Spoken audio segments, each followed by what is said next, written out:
should have done this, but I didn't. But all the ADAs expressed thanks to you guys and told me to express that thanks to you. So they were very grateful, as I was. So it's working out very well, Commissioner. Thank you. And you currently, you said earlier you have one open position and you're looking to create a new add one additional detective to your. Yes, we have an open position, and hopefully we'll be able to fill that. And again, as I said last time, I think this is a pendulum that swings, and I think it's going back toward us a little bit. So I don't think that it'll be much longer, hopefully, before we hire somebody that we feel will fit in. And I am asking for one position for a county detective, but that position that's open, the ADA position, we already have. We're just waiting to fill it. Okay. And based on where you are right now with this request, you feel that'll stabilize your Stabilize, yes. for 2023? It will stabilize it, but it won't finish it. I mean, I'd be lying to you if I told you I won't be up here again, probably asking for more county detectives. But it will because I have initiatives that that are very important to me that I'm pushing through, and I'm putting strain on them, and I understand that. But they've been great. So. This will help ease that, but it won't solve it altogether. But we'll deal with it. If we get this, we'll deal with this, and we'll move on. And if we feel like this is good, then we'll stay there. But I got the feeling I'll probably be in front of you again. And through your office, there's a DUI. Is there a DUI fund? Drug task force funding? Yep. RASA money. That you, as a district attorney, get to utilize in various functions. Yep. With that. Are you using any of that to offset some of the requests that you've made here? Yes, we are. The RASA money goes toward the victims advocates that we have. In fact, it's a full-time, new created position that I'm asking to add, but that's going to be funded by the RASA grant. In addition to that, we're going to bump up a part-time administrative staff from 14 to 30 hours. We're paying for it through that. Our drug task force pays entirely for our full-time drug task force. It also gives me money to give community outreach community outreach when they come to us for certain things that are drug related. We give money for that. Our domestic violence money that we have funds entirely our CAC, MOU with our CAC, and that pays for that. So yes, and we also, the drug task force pays for partial, an ADA partially. So yeah. Those are important programs to make sure they're working and fully active. Yeah, I'm going to keep my in order just to generate revenue to support your department overall. Yes, sir. Okay. I mean, that's in terms of just in general, you read in the news the breakdown of law enforcement in certain cities and areas, the amount of crime that is being driven as a result of the last several years with that. Are you seeing that impact in Northampton County, where you're seeing crimes, an overall load on your eventually that'll hit your department and then the courts in terms of the number of crimes, number of cases that you're actually being asked to handle? Yeah, it's been pretty consistent, but one of the major reason for this major crimes task force that I'm going to implement is to avoid that very thing. That if it does happen, that if we get hit hard, if one of the smaller departments get hit hard, that we're not relying 100% on the Pennsylvania State Police. As part of this major crimes task force, we are involving departments throughout the county, and the Pennsylvania State Police are part of that. So I want to have a unit mobilized and ready to go in the event that something happens, not only in smaller departments, but something of a more critical nature. In the event that something like that happens, that we'll be ready for it. And that does include, and that encompasses a $10,000 overtime increase that I'm asking. That $10,000 is going directly toward and only for the major crimes task force that I'll be implementing. Yeah, I know when I was mayor, I think we received $10,000 towards a K-9 unit at the time that jump-started that unit for the boroughs. That your department is very helpful with the community type stuff. Two last comments. One, is there anything that you requested in your budget that did not make it through, that got dropped out of your budget? I don't think so. I talked to Mr. Barron today. I don't know if he's here. Okay, and there's a car that has to come along with the county detectives, but we worked that out. So, no, I think everything that I put in there is before you. Came through, great. Yes, Okay. sir. I just want to make sure that was there. And my last comment, follow up on Tara's, at the county event on Saturday, your table. Great job. Thank you, Great presentation. thank you. Yeah, it's really important to us, and it's important to Davin, and you know, I can't lose her at this point. She's just been dynamite. I mean, I've been very lucky. I'd like to say that was skill getting her, but you know, I was very lucky that we landed her in the DA's office. Very committed. That's all I had. Thanks. I have some questions. Our favorite conversation that you and I love to have is about the RIC. Yes. And I don't see it in the budget. Yeah, it's in there. I didn't ask for any increase, but the 100,000 is in there. I just don't know where it's buried. I'm sorry. Mr. Barron, can you help me with that? Because or my eyes are bad. Nick puts this in kind of a weird spot. It's in there though. As is the Petzold Center. The Petzold Center. Right. Yeah. Well, again, because I thought they were more clearly outlined before and I They were didn't see them. before. Yeah. Pooled professional services, perhaps? Hold on. What page are you on? I'm on 83 in the blue. He's in the blue. You don't have the. Oh, okay, all right, all right.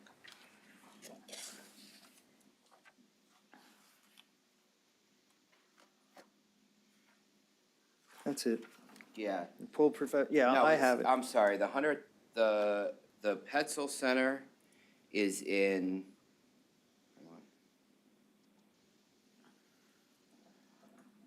So it's purchase services, Mm-hmm. the $100,000. Where's that at? That's Pool- the that's on Petzold? page 83, yeah. Yeah, it's purchase services, and that's the Right, rec. correct. And No, the that's- Petzel Center is in professional services. There's $195,000 in there, and that cost is in that. Comes out of that. It's not charging, that's like 46, I believe. Yeah, it's like 46,000, and Yeah. then the rest of it is for other expert fees. Okay, thanks. Yeah, as you can imagine, during the course of cases that we have, we consult experts, and we have to pay those experts. It comes from there. Thanks, Steve. The other question I have, and you're answering it, but maybe just more succinctly is, so this is your budget, but obviously you're getting funds from other places. So can you tell us like what just some of the funding pools are that come in to help you, that get infused in here? And are there any that you've lost?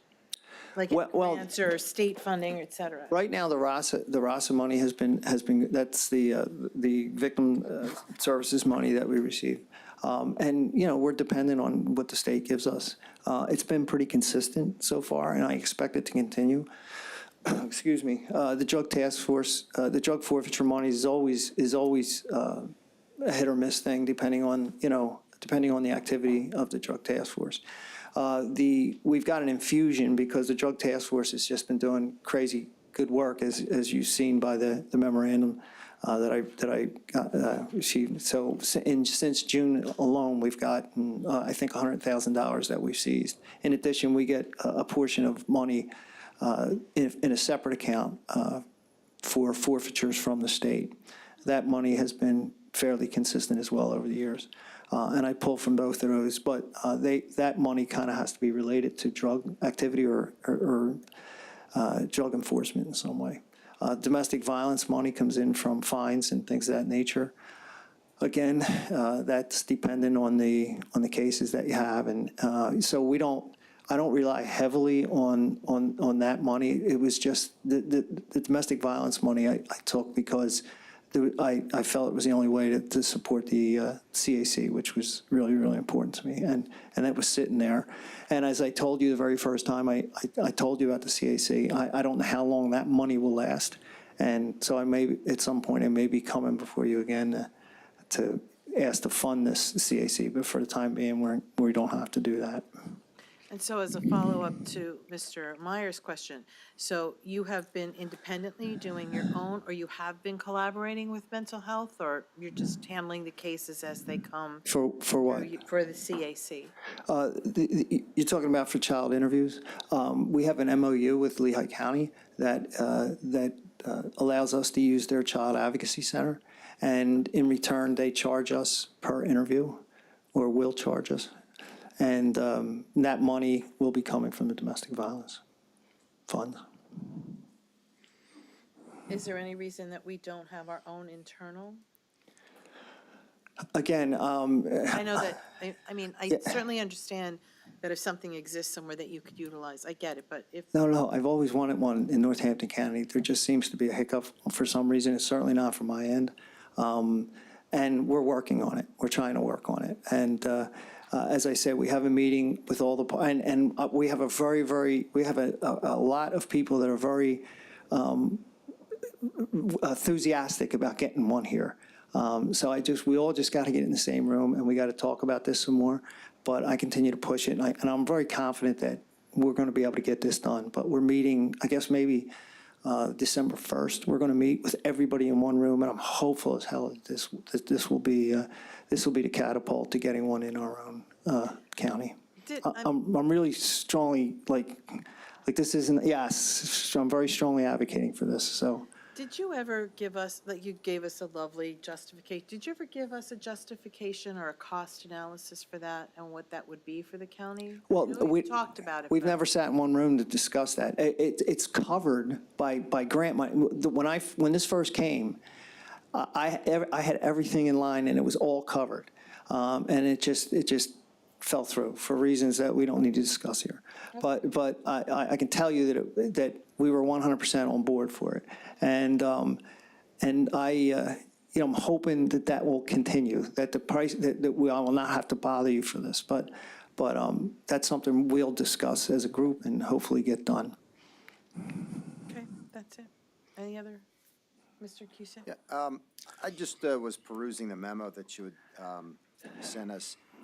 Extraditions, you mentioned that they continue to be a burden, and Yeah. most of it is related to adult probation. Yes, the vast Can majority. you maybe discuss what the burden is and how you work with probation to decide whether or not to do that? Well, we don't, if somebody violates their probation or parole, then a warrant goes out for their arrest, okay? And then we determine, based on the seriousness of the offense, whether or not that warrant will be nationwide, surrounding states, in-state only, things of that nature. That goes into the computer.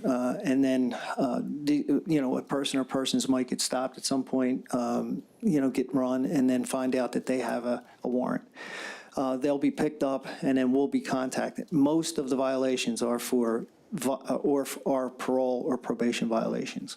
There are others where people haven't gotten to trial, they fled before trial, things of that nature. But the vast majority of our pickups are as a result of warrants that adult probation and parole get that we have to serve. So we don't involve them so much. I mean, but we serve warrants in essence for them. Yeah, so I guess what is the obstacle? Is it money? Is it people? Is it both? Obstacle for what? You had mentioned that it's a burden. Yeah, it's just the numbers this year. You see, we used to, before the pandemic, we had a service, okay? Especially for like, we have guys in Florida. Every week, we have 2, 4, 6 guys traveling somewhere to get these people. But we used to have a service, and the service would pick them up. But since the pandemic, first off, it took forever for these services to come back. But once they came back at such exorbitant prices that we can't, we have to send county detectives just in order to save the money. I mean, I'd be up here asking you for too much dough. Okay, understood, thank you. Yep. Okay. Okay, so I'll just zip through each, should I go through each one, each page, or do you think we've covered everything? With the Dis- district attorney? District Attorney, page 83. Yep, we're good. Any further questions? DUI Processing Center, page 85.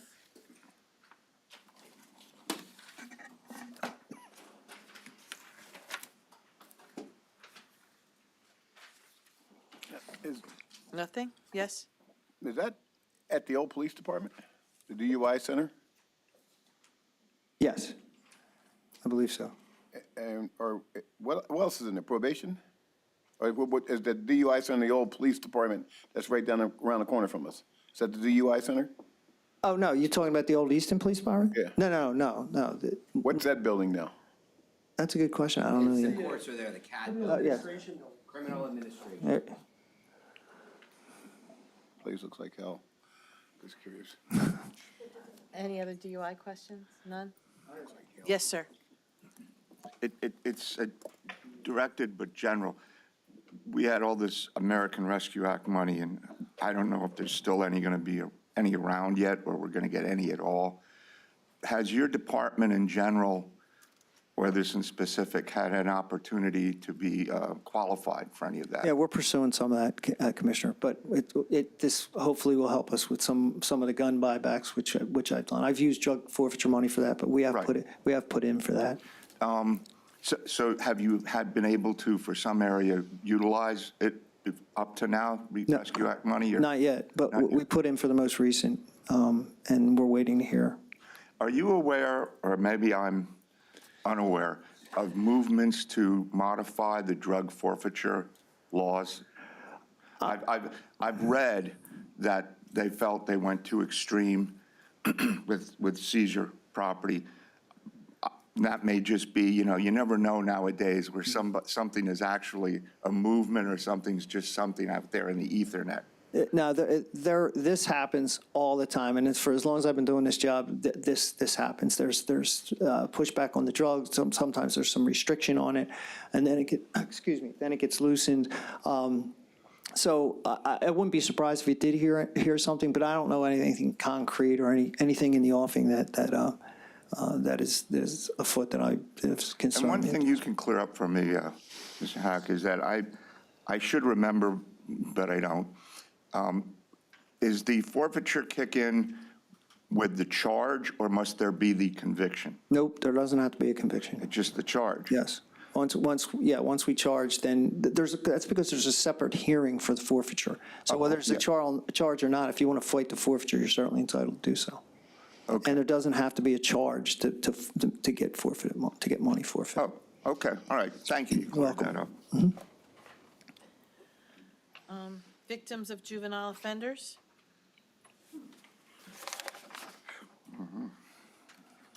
That's the grant you were referring to? Victims of juvenile offenders, that's the grant you were referring? Yes, I'm sorry. Yes, I didn't hear you.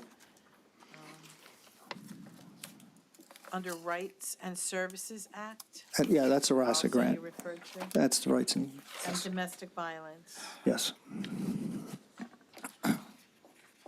And you said that's a fluid number depending on, Yep. anything else? Mr. Howe? Question. Yes, sir? I know child abuse has often followed economic swings. Domestic violence coming out of pandemic and jobs, have you seen an upswing in that, or has it remained stable? We saw more during the pandemic than when, Sort of moderating now? I hope so, yes. But we got an obvious upswing in that because people were behind closed doors. All right, thank you. I think we're good. Great. Thank you very much. Thank you so much for listening. I appreciate it. Have a good night. Next, page 123 in the White Book, and then 116. It is in November. 116, and what's the other one? 123 in the White Book. I think. Okay. Oh, there it is. We have the Honorable Judge Daly to walk us through the budget along with some assistance. Yes. Good afternoon. With council's indulgence, what I'd like to do is give you an overview of the budget, just some highlights, and then what I'd like to, and then Badaway Bolus is our fiscal guy, and he's here to answer any questions. But perhaps before we got to the questions on the overall budget, then what I'd like to do is introduce Jamar Billman, who is here. He's the director of our juvenile center, and he will talk about the issues that they're facing, right, which are fiscal in nature. I thought I would like to introduce him since he's been our director since May. He's been with the center for 16 years and has an abundance of information and knowledge about the workings of our center. And I thought it was timely appropriate because of the recent couple articles that were in the paper about our juvenile justice center. So just as far as our highlights go, our total expenditures are a little over $33 million, which is a 0.9% increase, due mainly to salary and benefit costs. Salaries increased $150,000. Fringe benefits increased $422,000. And our operating expenses are up about 0.2% or $13,000. Also, you'll see a capital expenditure item for the Juvenile Justice Center of $96,000, which is part of the original request of $360,000. It's just been carried forward, and that's for security and surveillance equipment upgrades. And I think we've had some questions from council members on that in the past. Overall, our personnel-related costs are 74.8% of our budget. As far as the revenue side, the total revenue is $13,285,000, and that's a decrease of 0.3%. One of the decreases was in the problem-solving court revenue side, where the PCD grant coming to a close and no new PCCD money available. We still have $70,000 from the total grant of $156,000, which will be utilized in this budget cycle. And those funds are being used for incentives for participants, paying for urine testing, recovery support services such as certified recovery specialists, training for our treatment team, and also on occasion housing assistance that's provided to our participants. Overall, the county contribution to domestic relations in our Juvenile Justice Center has decreased in this budget cycle by $65,500. So that's just a brief overview. With the chair's indulgence, if I could introduce Mr. Billman? Please. Okay. Jamar?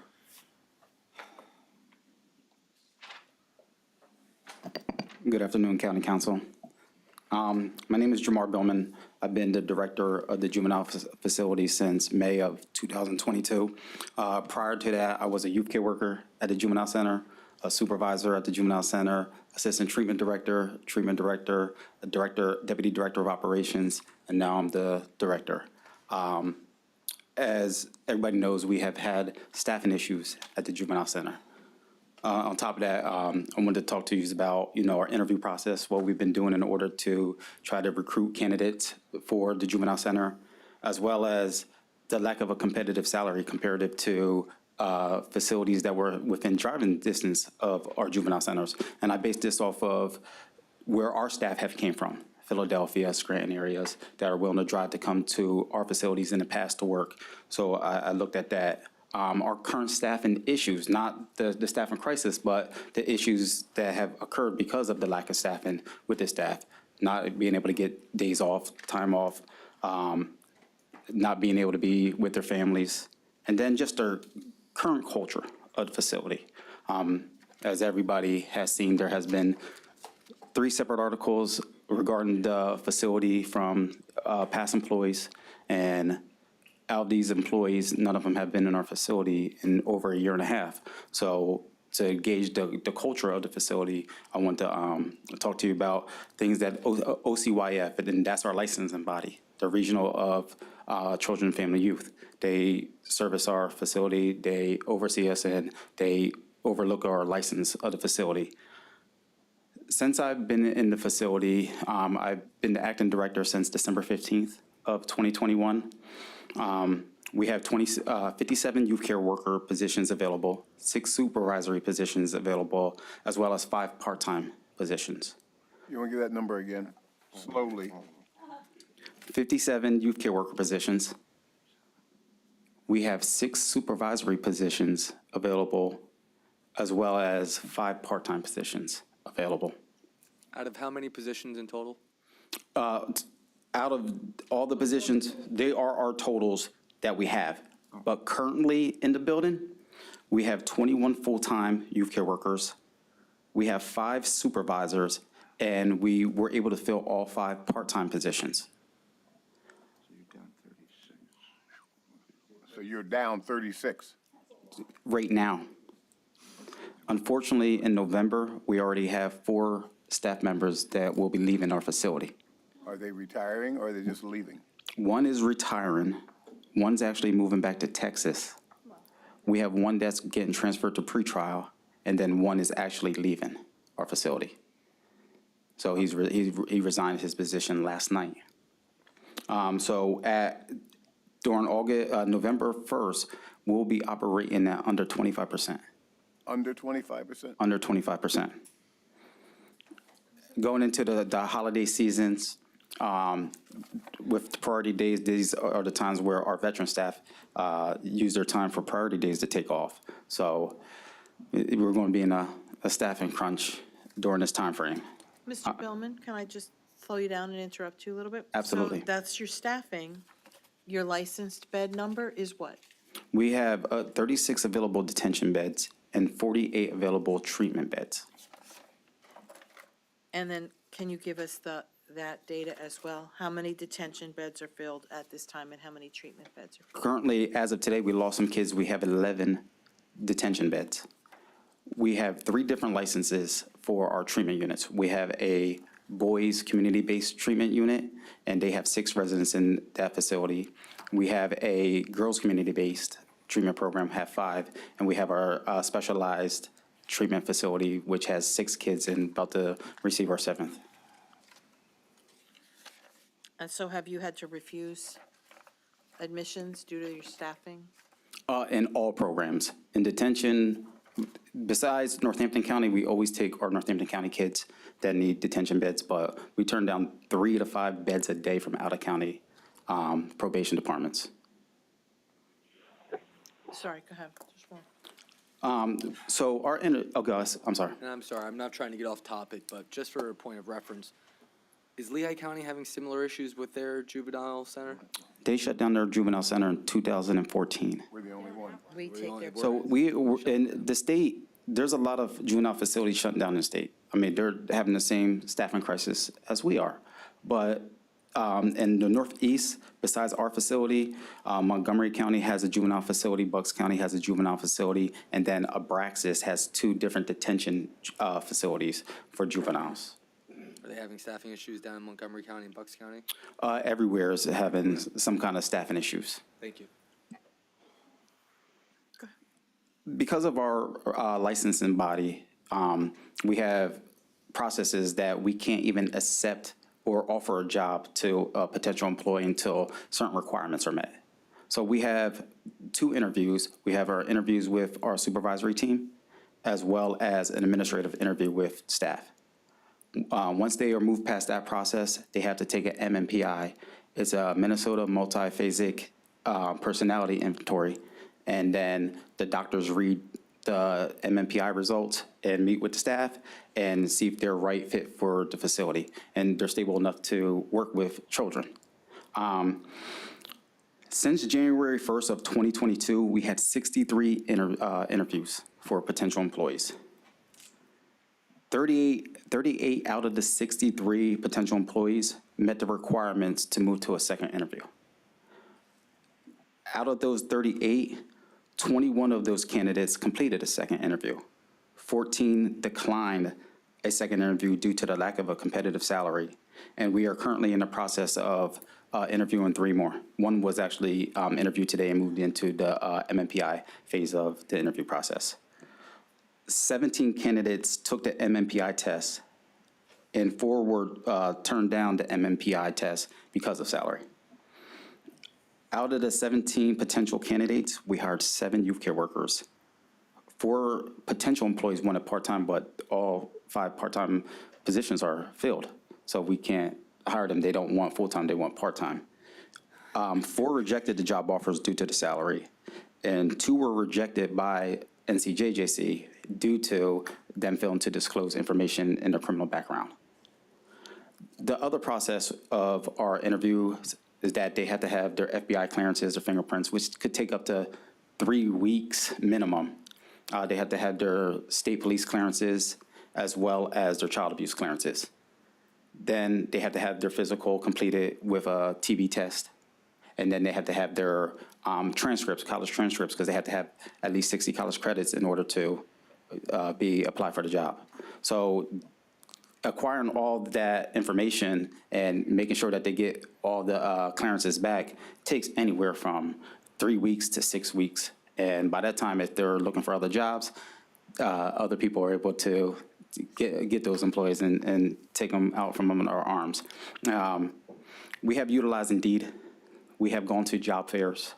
Just 2 weeks ago, we were in East Stroudsburg. Our deputy director of detention, he was in East Stroudsburg, and it wasn't a job fair, but it was to introduce ourselves to East Stroudsburg University as well as their criminal justice department. So they understand that we do have jobs that you can start off your criminal justice career.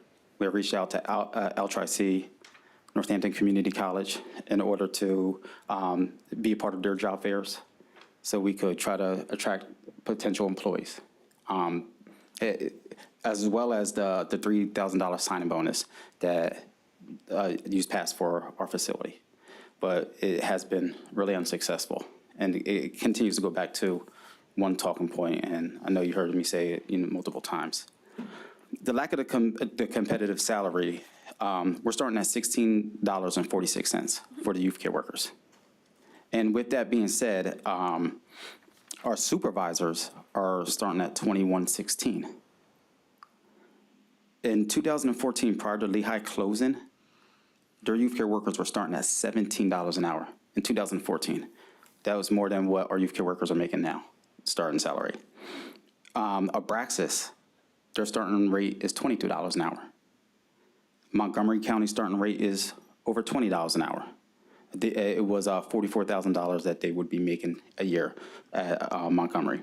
Bucks County starting rate in 2019 was $26.34. I know a lot of people like to compare it to the correctional officers at the prison, but I don't think that's a fair comparison because we do two different jobs. We have different regulations at the juvenile center than the prison has.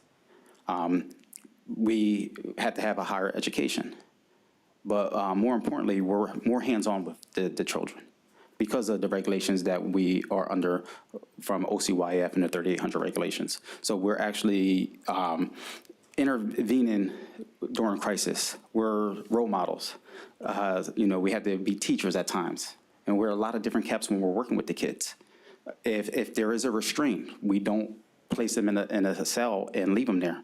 We actually place them in the individual intensive classroom, and it's a single room where we can sit there and process what has gone on in order to get them back into the program with the other kids. So there's a lot of processing, a lot of talking, and with these kids, there's a lot of trauma. We're seeing an uptick of mental health in kids, so our staff have to be trained in order to deal with the mental health aspect of the children that are coming into the juvenile center. And our job is to make sure that these kids are safe in an environment, and then if they come over to our treatment program, that they're safe and secure enough in order to be able to talk about the trauma that they face or the problems that they're having, or even address their behaviors. And give them the tools in order to be successful one day, leave our facility, and nobody in the community ever has to worry about being robbed, shot, beat up, or anybody, family members don't have to worry about that. So, the juvenile center is very dear to me and really important because this is my first real job. But it really hasn't been a job because I love this job. Question. Yes, sir. So if we cut to the chase, what is the dollar impact you need to bring your staff competitive in the market? $20. $20 an hour would be. Give me a total. Badway and I looked at this What's your earlier dollar today. impact? It comes out to around $450,000. Okay. And Don't forget to come up to the mic when you have to speak. So let's just turn to page 131 and 117. Wait, am I on the wrong page? Hold on. 131 and 130. Since we're discussing your program, let's just look at your budget while we're doing that. Okay. which is. Sorry, yeah, John, go ahead. 450,000 is approximately what you would need to bring salaries competitive to the marketplace today, above what's in the current budget for, proposed for 2023. That is correct. And that increase in salaries would be more than offset by an increase in revenues that could be generated. Well, and that's my second question, because this is a revenue-generating facility. There's a large market for a very limited number of beds. how is the price or cost per bed determined? Is that set by the state, or is that a self-determined? It's self-determined. It's Okay, based on so- what the market is. So somewhere in this equation, with the number of beds available, the treatment that's available, is there an ability to increase, like everything else has gone through the roof, what we charge per bed in order to serve the children that need to come through there, and be able to take care of our employees, get you back to the staffing that you need at? I know the reputation for the center is excellent, and has been for a long time. So I'm struggling as to why that proposal really, hey, if we raise an extra, 250,000 in revenue, then we only need another 200 from the county in order to make it work. So, I would like to see some version of that. Well, if we're laid out. able to fill those positions, we can generate an additional easily $1 million in revenue. Well, then you don't need money from the county. No, and let me just correct, it. We're not looking for an increase in this year's budget, because our budget's funded with a total complement of employees. Obviously, we're not gonna get to that complement this year. So what funds that are in the budget now is enough for those, even if we get the increase that. You'll cut, so basically, you have the revenue, is what your budget is sufficient to meet your needs. Well, only because What we're you not- need is an approval for salaries to then be moved to a more competitive. Right, Okay. and that contract, as I understand it, is going to arbitration right now. So that's what we have to wait to see what happens. But as far as the budgeted line item for salaries, it's sufficient for this year because we're not gonna reach the full complement. So we can't do anything about something that's in arbitration. Well, it hasn't gone to arbitration yet, but. Oh, okay, but that's not for us to decide. If you have the money in the budget, I'm just trying to grasp, like, what are you trying to Can I just accomplish? stop you for a minute? Mr. Brown, were you finished? Oh, I'm sorry. That's fine, I'll defer to Okay, thank Ms. you. Zirinsky's question. Thank you so much, John. I understand, but you were waiting. Well, I think what the purpose of the presentation today is just to underscore the urgency of getting this done. Obviously, I don't know, the arbitration process can go on, so if there's not any urgency to get it done, we'll be in the same position next year when we come here. Right. So, I don't know what the other options are if that doesn't happen as far as the increase that we're looking for. Can we limit the intake to only Northampton County residents? Like, are we bound to take other residents, children from different counties? So then why do we? Just because? Well, because we have the staffing and we have the beds to do it. So, Okay. plus it generates revenue to offset the cost of operating the center. Do you get a premium for those beds because they're out of county? We end up billing them $290 per day for each child. So that's the per diem rate we charge other counties. Okay, So, so it benefits the county to have, like, out-of-county, absolutely. Yeah, okay. Yeah, it offsets the general fund contribution to operate the facility. okay, so you're not lacking in beds. You're just lacking in staff. Correct. Okay, got it. Mr. Heckman? Okay, Badway, we've talked a lot in the past about figures and that. And I guess, to all three, Judge, thank you, and Jamal, the problem I'm trying to wrestle with, we're wrestling all across the, one, for example, you're in that unique situation where you're one of the 24/7 operations we have. And as such, I think sometimes we have to remember that certainly if a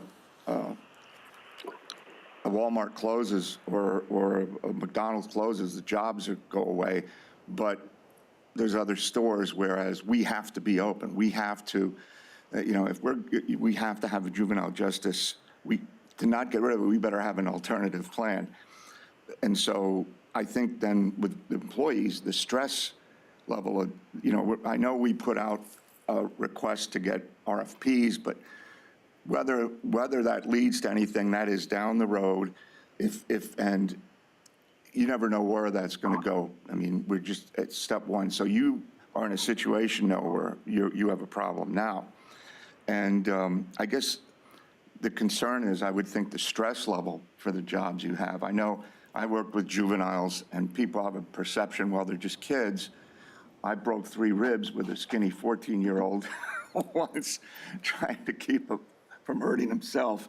And I know we've had this chat that the children are, Mr. Green, they're getting more, you're getting more violent juvenile offenders. My problem with this, and I believe me, I want to help as much as I can. And the county, we talk about what we have to do, and as long as we have this, we have to make sure it operates. But you have the bargaining unit. And so we've touched on it, but one, we have to be very careful as a council, whether you're in arbitration or not. I'm sure you've made the bargaining unit aware of the starting salaries. I mean, I know, and I'm going to say something unpopular. Unions oftentimes, because I've been a steward and I've also worked in unions and I've negotiated with unions, sometimes the negotiators are at the end of the pay scale or they're senior. So if you start talking about entry levels or beginning, sometimes they sort of just like, that's not a big thing for them. The negotiators want to know, what are we getting, those of us that have been around a while. So I guess the thing is, it sounds like it's a negotiation problem. I mean, I don't know what the county, I mean, if they're not, are they asking for more money at all? I mean, I know benefits have always been a big thing, and I watched the meeting I couldn't make because of an illness. Mr. Cusick half quoted me. I always said benefits and everything and pensions, they're good, but nowadays, young people don't have faith in our institutions. They don't really talk much about pensions and things like that. They want to know, do I have money right now? And you can't get into your negotiations, but when you present this, I'm sure you have, to the union, that we're hurting getting people in the door, are you at least getting an overall receptive response to that? And I'm asking because I'm sincerely confused. This cuts across the county, not just you. I do not have any direct conversation with the union. The stewards just informed me that there's union negotiations going on, and they have to be present for those union negotiations. From my understanding from our union stewards is that they have asked for a pay raise to be reciprocal of that of the prison. And that's where the negotiation has Well, the failed. prison complaints, I guess my concern is, I'm not necessarily going to blame the administration for going into a negotiation hard. I mean, every administration, I'm sure Mr. Brown would tacitly agree, takes the position, management, we have to go in. It's up to the union to really push, and I'm not trying to slough this off, because as you know, Judge, and this is important, this is a very important thing to me. We have to do this. I want to see a successful resolution. I'm just trying to wrestle with what, as a council or commissioner now, I preferred commissar, but we're commissioners, what I can do in my position to help you. And that's what I'm trying to do. I do want to help you. But because of the bargaining unit situation, I'm sort of at a loss. So, and I'm going to keep listening, but I don't know, because, yeah, I think I'd like to see higher starting salaries. I really do. I think we need to get to that point. But when we talk about that with bargaining units, they've I don't know. I mean, they've got to work the administration over to come to that point. And so that's all. I'm just saying, I'm curious what I can do. I've tried to vote on things we can vote on, whether it's positions or this. I mean, if you said you needed X amount of positions and that would solve the problem, okay. Or if you needed an upgrade in your budget. But as the judge said, and I know that's how you budget, that's how Human Services, you budget for X amount of staff. So the money's there. but you just don't have the staff to spend the money on. So I'm sorry, that was all I wanted to get across and ask. And I think what, Make sure you're on the mic, sir. I don't know at this point, what county council can do since it is subject to negotiations, but we just want to bring this to everyone's attention so you understand what the issues are. I mean, ultimately, absent a labor contract, you're the salary board, and you could make the decision.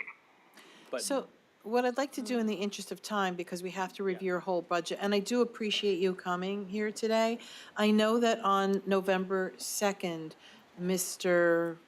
Green, thank you, I wasn't gonna get it without you, will be here, so if we need to revisit, we could do so. But if we could just deal with this part of your page, because I have some question about your capital projects in the building. You did mention that at the onset for security, but how about just general maintenance? Is that reflected here? Yes, let Mr. Brown finish. He was interrupted. I apologize. Sure, go ahead. But in looking at your budget, and Judge Staley, you mentioned, you're fully, the budget reflects your full complement. But what's disturbing to me is there's a slight increase, but your projection for 2022 is almost $900,000 short of what you budgeted. That's money that did not go to salaries, that did not get paid out, that's being left on the table. Correct. And that's $400,000 short from what you actually were able to spend in 2021. And you're telling us that you're not able to meet the needs of the center at your current, and I believe you shared $16.40 is per hour is the current starting wage for that, and you need to get to around 20 to be, you feel competitive, so, okay. But also in this year's budget, you've been averaging somewhere around $500,000 a year in overtime, and that's being cut to 160. That, again, that logic doesn't seem to be holding with everything that you're saying, other than you're already planning on not staffing. So it's kind of a bogus. Yeah, well, the 160,000 for overtime, that's based on us being fully staffed. That's what I mean. So, And if you're. and that's how we budget. We budget us being fully staffed. And That's the way the county based budgets. on current circumstances, your expected staffing would be at current levels? If nothing changed, if everything was frozen where it is today, Then we will be you'd under, likely be at 25% staffing, roughly where you're operating. I think you mentioned, Mark, you had mentioned that, about 25%. Okay, thank you very much. Thank you. That's Madam Chair. Yes, Mr. Lott. Madam Chair. Yes, first I'd like to apologize. I got cut Hold off on, this. Mr. Lott. Mr. Lott, hold on a minute. You're loud. Now say something that was unclear. Go ahead, try again. Okay, I apologize. I was cut off during part of this discussion. But that being said, I did hear some of the efforts to recruit. I know at Greystone, a lot of places were very public about our recruiting, and I was kind of curious about that. I did hear about the job fairs. The other thing, I was always under the impression that the juvenile justice system was actually made us money, or was a net neutral, and being we're putting that kind of money in. But $3,500,000, it's not a net neutral or a major. But I know Mr. Brown was kind of keep talking about that a little bit. My question is, I've been told that we do not accept the juveniles from Lehigh County, but I was never explained why.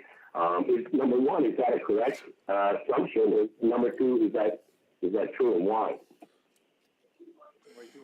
But juvenile, this is Lehigh County. You're not accepting people from Lehigh County. We haven't been accepting residents from any county. We've been actually, besides we had a contract with Lackawanna, we haven't been taking anybody from Monroe, Luzerne, Franklin, any county, Lehigh as well. So it's nothing personal towards Lehigh County. We just don't have the staff in order to accept kids from out of county. She just needs to. Did you hear that, Mr. Lott?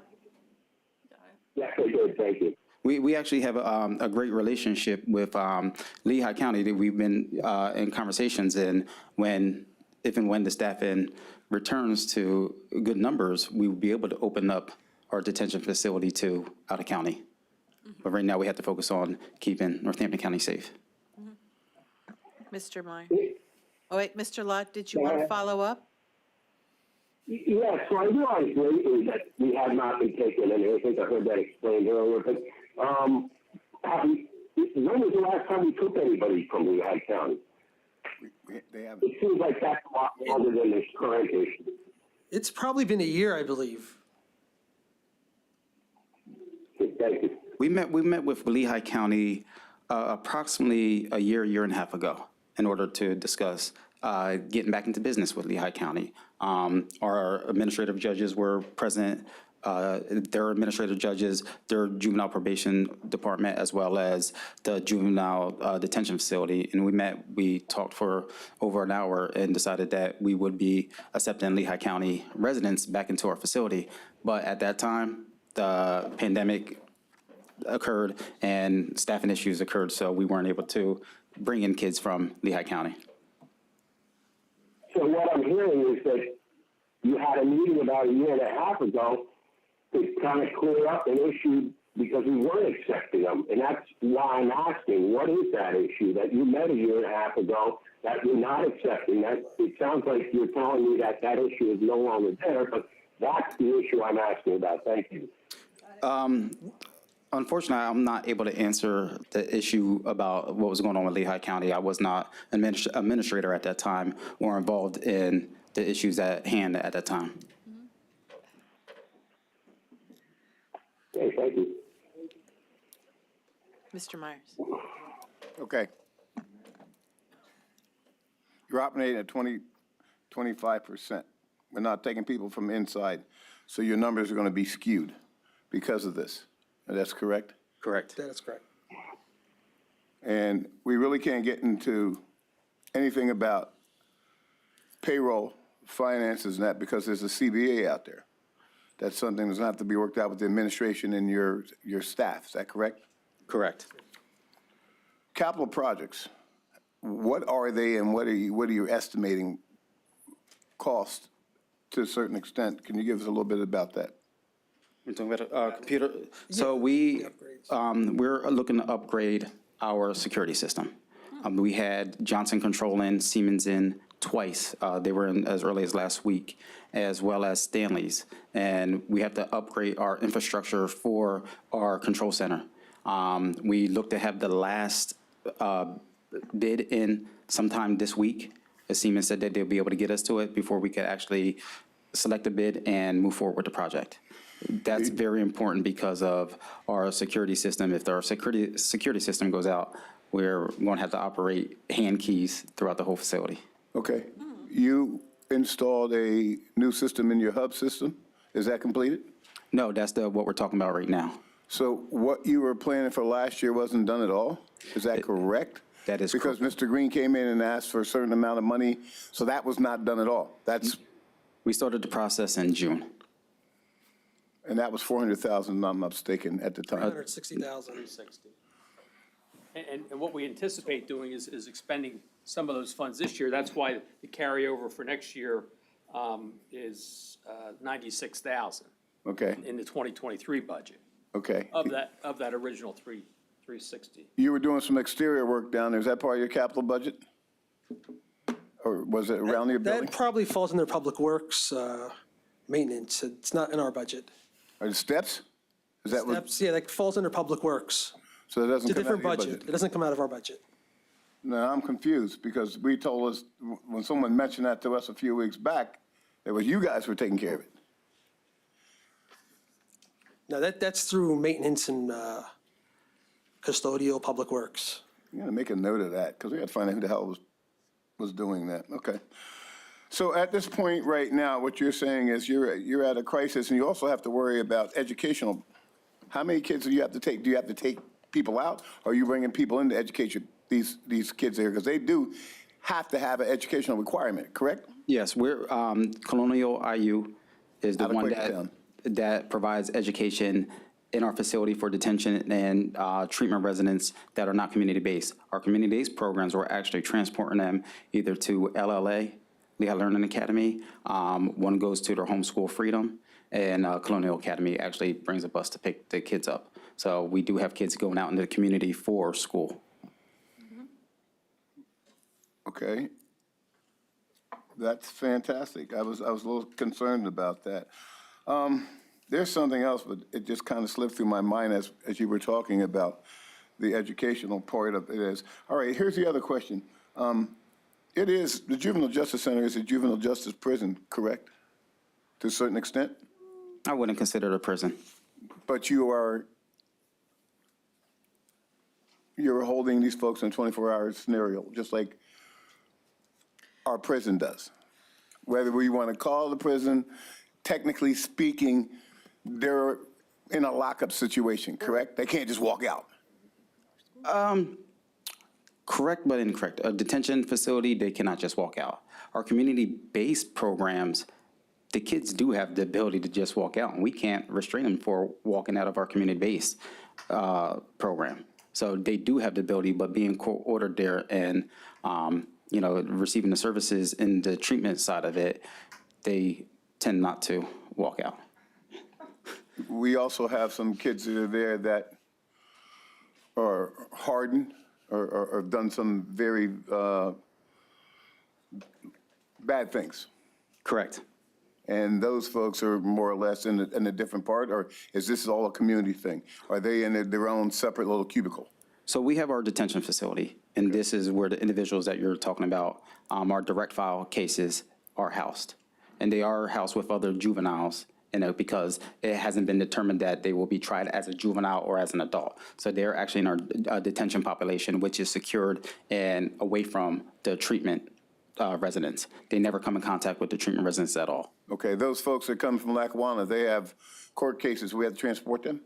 No, Is it all done in-house here? their probation department either transports them to and from court, the sheriff departments, or we do via a telephone.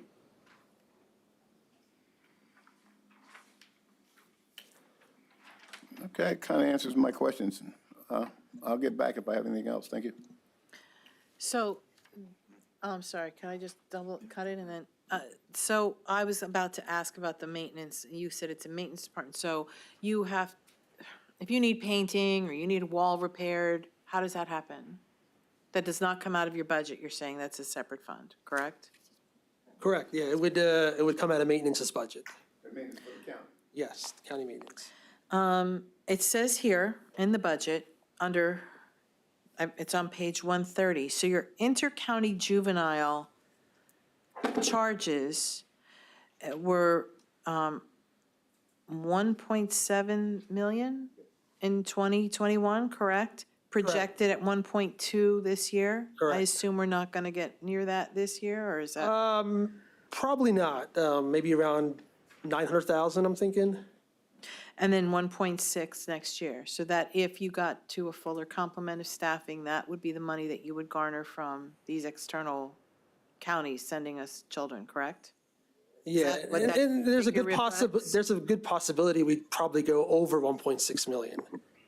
I think a few years back, 2018 maybe, or 2019, there was 2.5 million we generated. So some of the drop is COVID-related and was slowing down a bit. You didn't accept at the same level during COVID, correct? Yes, yes. And then the funding what other mechanisms are used to fund, like all these grants here? This is money we receive from the state to Yeah, support? there's state funding, there's federal funding, basically funding streams that we share with children and youth. So there's Act no, 48, Title 40. and you have to help me translate New Jersey to Pennsylvania, I apologize. So New Jersey has JJC funds. Do we have that in Pennsylvania at all? No. And they have a separate state fund for juvenile justice. You don't have that in Pennsylvania? No, we fall under the child welfare funding So stream. it's all children and youth? So it's children, sliced? youth, and juvenile justice share the same funding stream. I don't know, Judge Dowell, you might want to talk to them about that at some point. Well, with some things New Jersey does pretty well, get your own separate pile. I'll come back. I guess I wanted to understand if there's other ways to supplement what you're doing, or if there's anything that we haven't tapped to support your folks. Steve, I have a question for you under this. There's a long-term debt slice here. What is that regarding on page 132?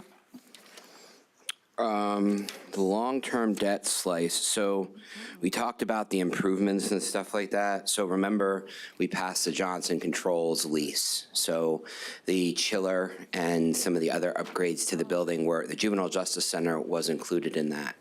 And therefore, we put that in their long-term debt.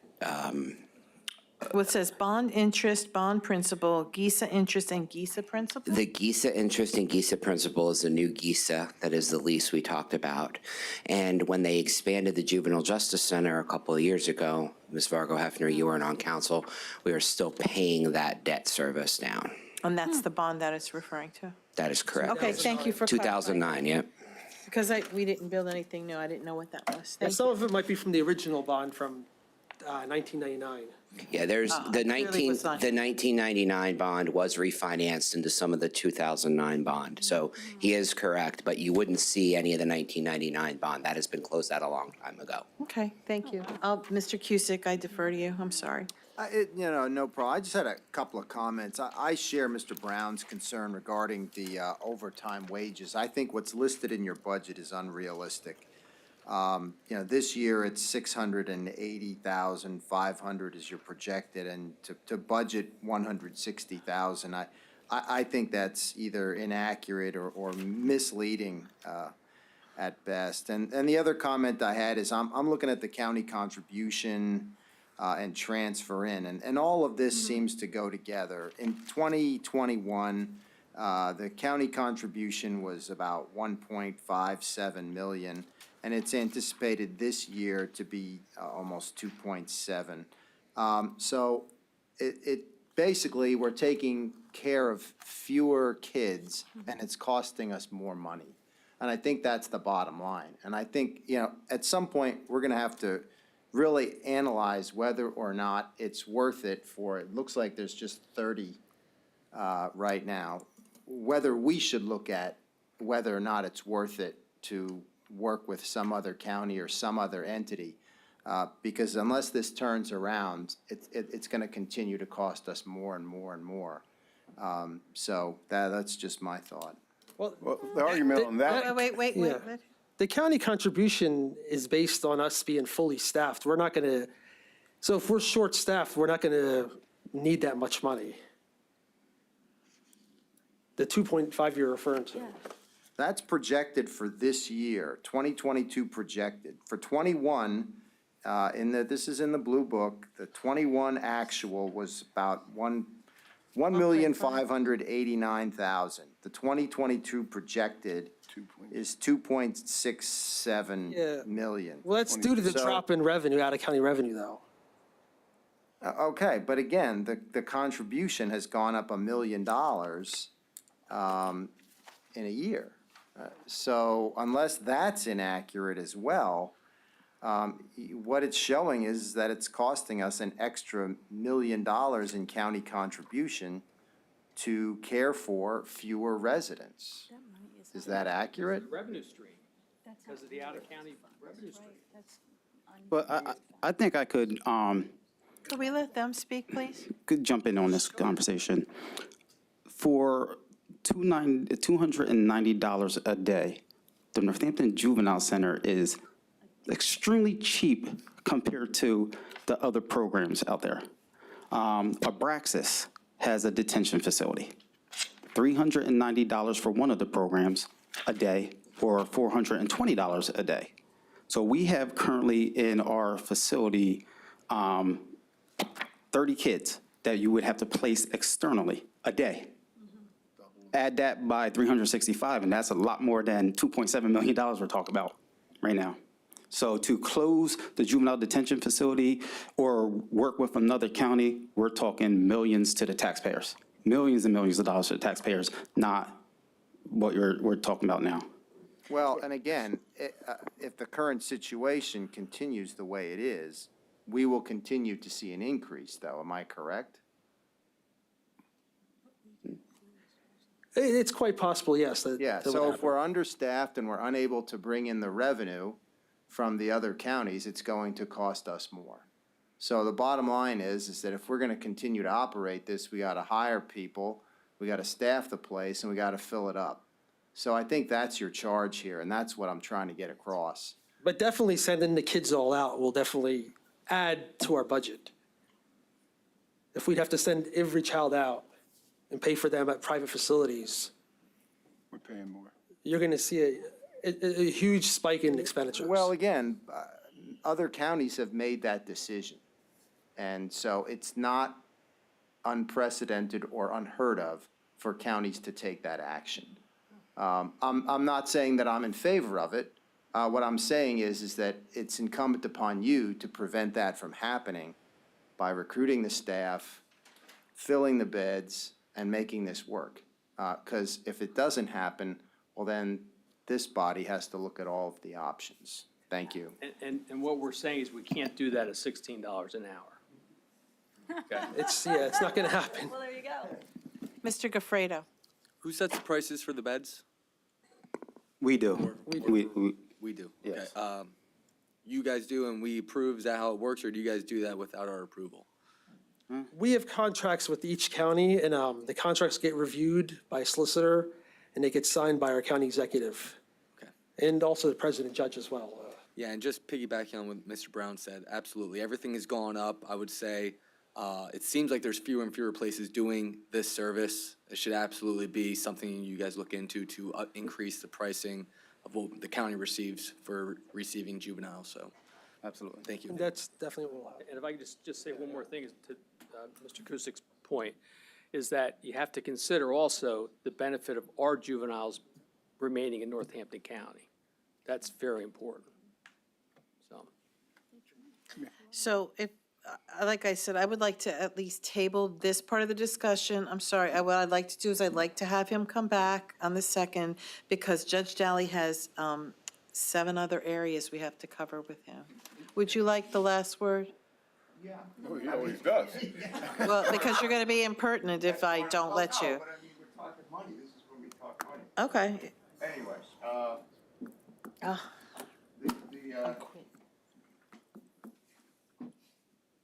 the contribution that you have listed, if you don't use it, it goes back to the general fund, right? Correct, yes. Right. You don't use what Mr. Kusik is referring to, get the budgeting why you put it in. We don't have to go through all that again. But, and this is throughout the board, and this is the way the county works. Whatever, and people will, allegedly, there are folks who will juice up their overtime budgets and that for the coming year. So to have this money available, even though they may not spend it and they may not think. But if you don't spend the 2.6 million, it's just rolled back into the general fund. All right, so I don't see you doing anything others are doing. I wouldn't use that as a justification to dump the place. But the thing is, I guess the thing I'd be concerned about is overtime, just like with the prison, you have to use a lot of overtime, I would guess, with the people you have. And overtime for regular staff, that adds up pretty fast. I mean, you look out at Graysdale, and we had overtime. These are existing employees who get a premium pay for working overtime, and some people don't want to do it, but others want to do it because that's a way to make a lot of money, frankly. So I guess what I'm saying to you is you aren't necessarily on track to spend all that money, but you just have it there in case. Correct, yes. Okay, all right. Okay. Anybody else have something they absolutely have to say about this topic until November 2nd? Don't be a wise guy. I might add that. Well, you get to stay. You get to keep talking. I might add that, that Court Administrator Green, at that meeting, is going to be requesting additional part-time positions, which would serve as a Band-Aid to help us out. All right.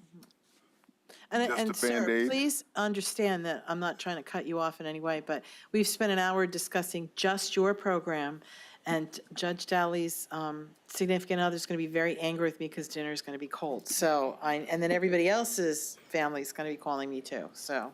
But I do appreciate you being here, and we could certainly have you back again, have you under courts and corrections to continue having discussions about your facility. I appreciate you being here. Absolutely. Thank you for the time. We will add you to the list for courts and corrections.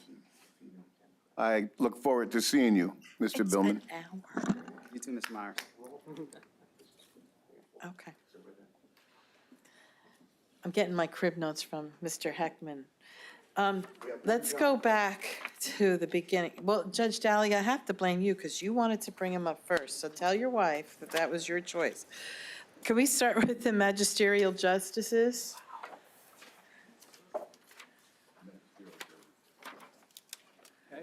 Or wait, do we have to go back to court administration? Anything in That's the just first. services? I'm sorry. Yeah, I mean, that's page 116 is I'm the all court befuddled administration. now. Let me find it in here.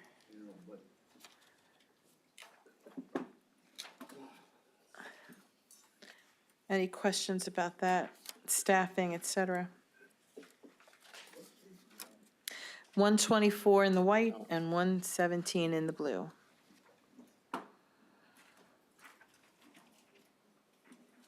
Pooled professional services in your department, would that be for, That's for the mental health evaluations, interpreters for the court, court I was reporters. just going to say, the folks we just talked about and approved, that court service? Outside services, though. Yeah. Okay, any other questions regarding these? Moving on to the magisterial district judges.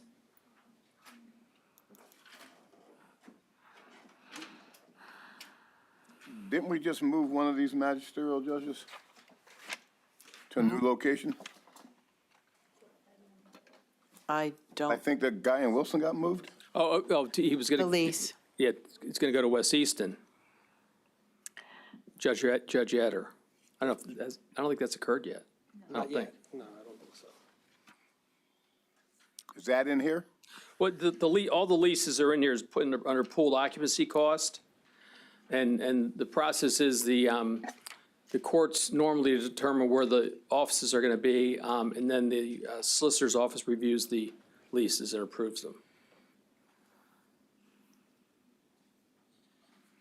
The staffing for all those offices, what's the breakdown of staff for the judges? Do they pay their own fees, or how does it, like, do they have 3 secretaries each? Do they use staff, do they use your services here centrally? How does that work? It depends on their caseload, and so it's on a case-by-case, or office-by-office basis.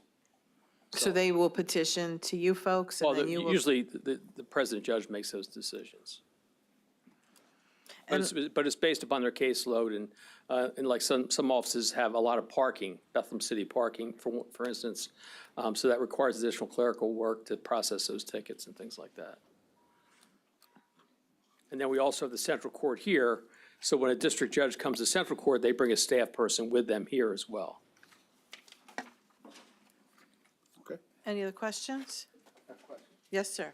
How are we, lease-wise, we're in good shape across the board, Judge?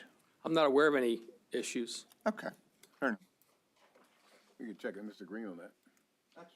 And that's the occupancy cost, correct? Yes. Okay, moving on to the law library. I think we're good here. I usually kid your solicitor about that one, but he's not here tonight. Why, does he frequent that place? Well, that's what I was going to ask I him believe that. Mr. Barron used to at one point in time as well. Core county function. Well, The first place I saw on my first Well, tour. and it is very important for individuals that come into court pro se. They have a lot of resources there to assist them. Any questions? No big dollars there. Domestic relations?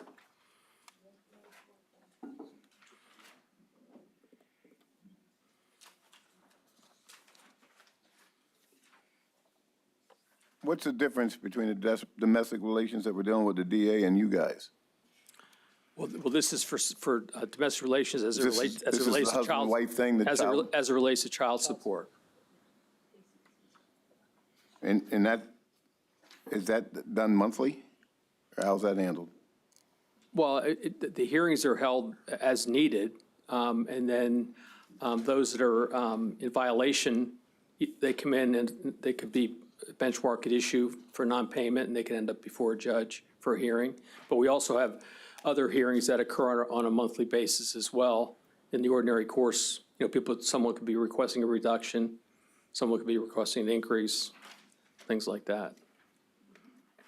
So there are hearing officers at the domestic relations building, and the next step is they come up to the court of common pleas. I just got educated. Okay. No other questions? Juvenile probation?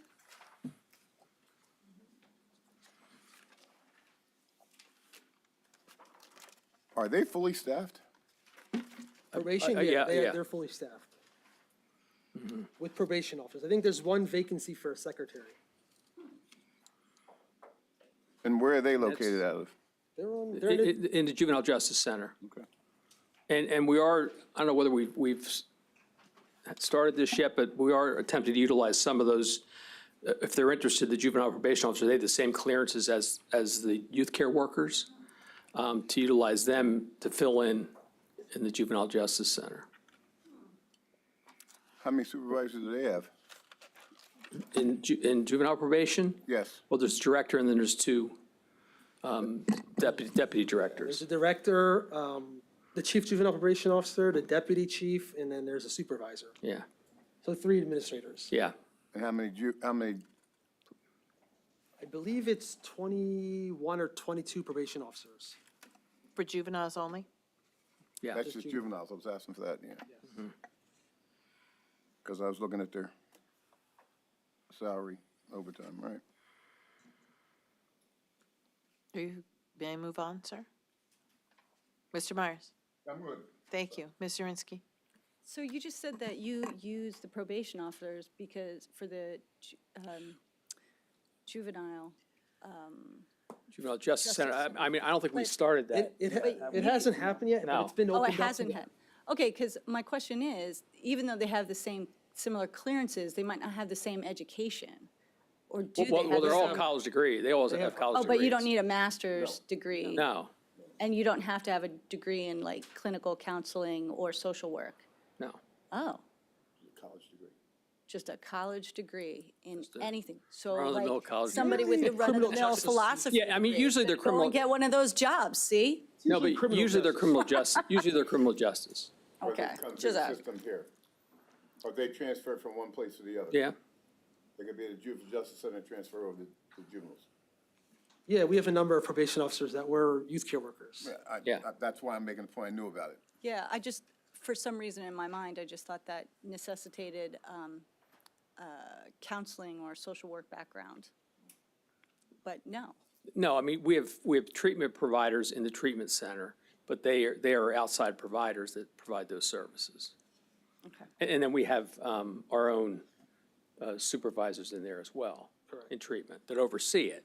And they're credentialed like that. So it hasn't happened yet, but it could happen It's been opened up, yes, but in conversation. it hasn't happened yet.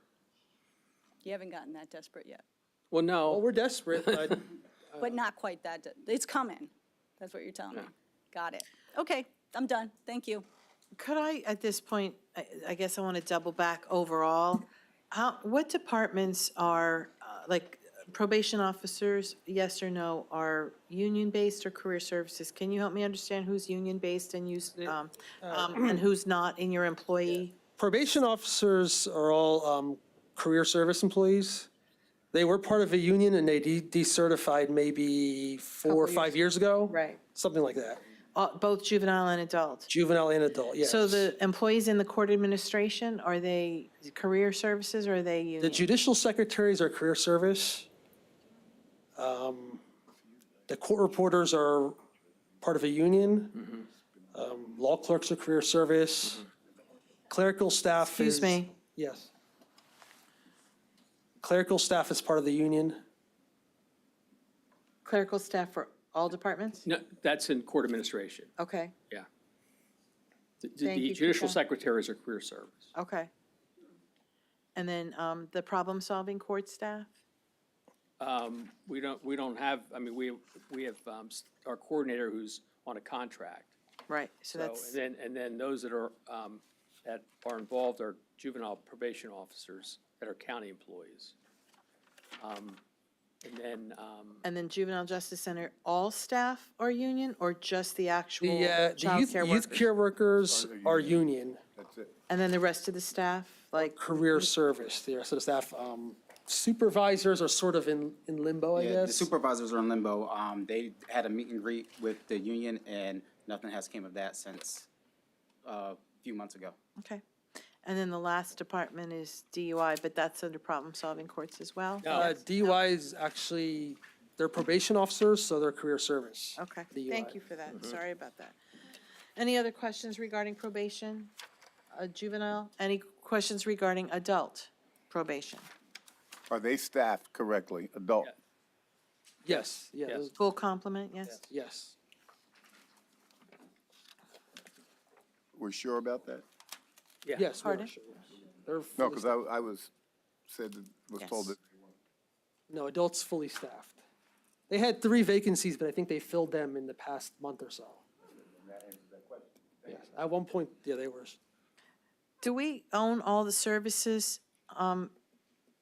Like it says alcohol monitoring fee, et cetera, is all that, we handle all that? Or do you have to contract out for like urinalysis and stuff like Yeah, that? I mean. For both like juvenile and camp adult? braces and things, we don't own those. No, we don't. There's a provider Yeah. for those services. And most of our testing is done through AverHealth. Any questions? Problem-solving courts?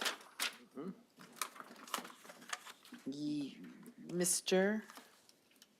Heckman, I forgot your name.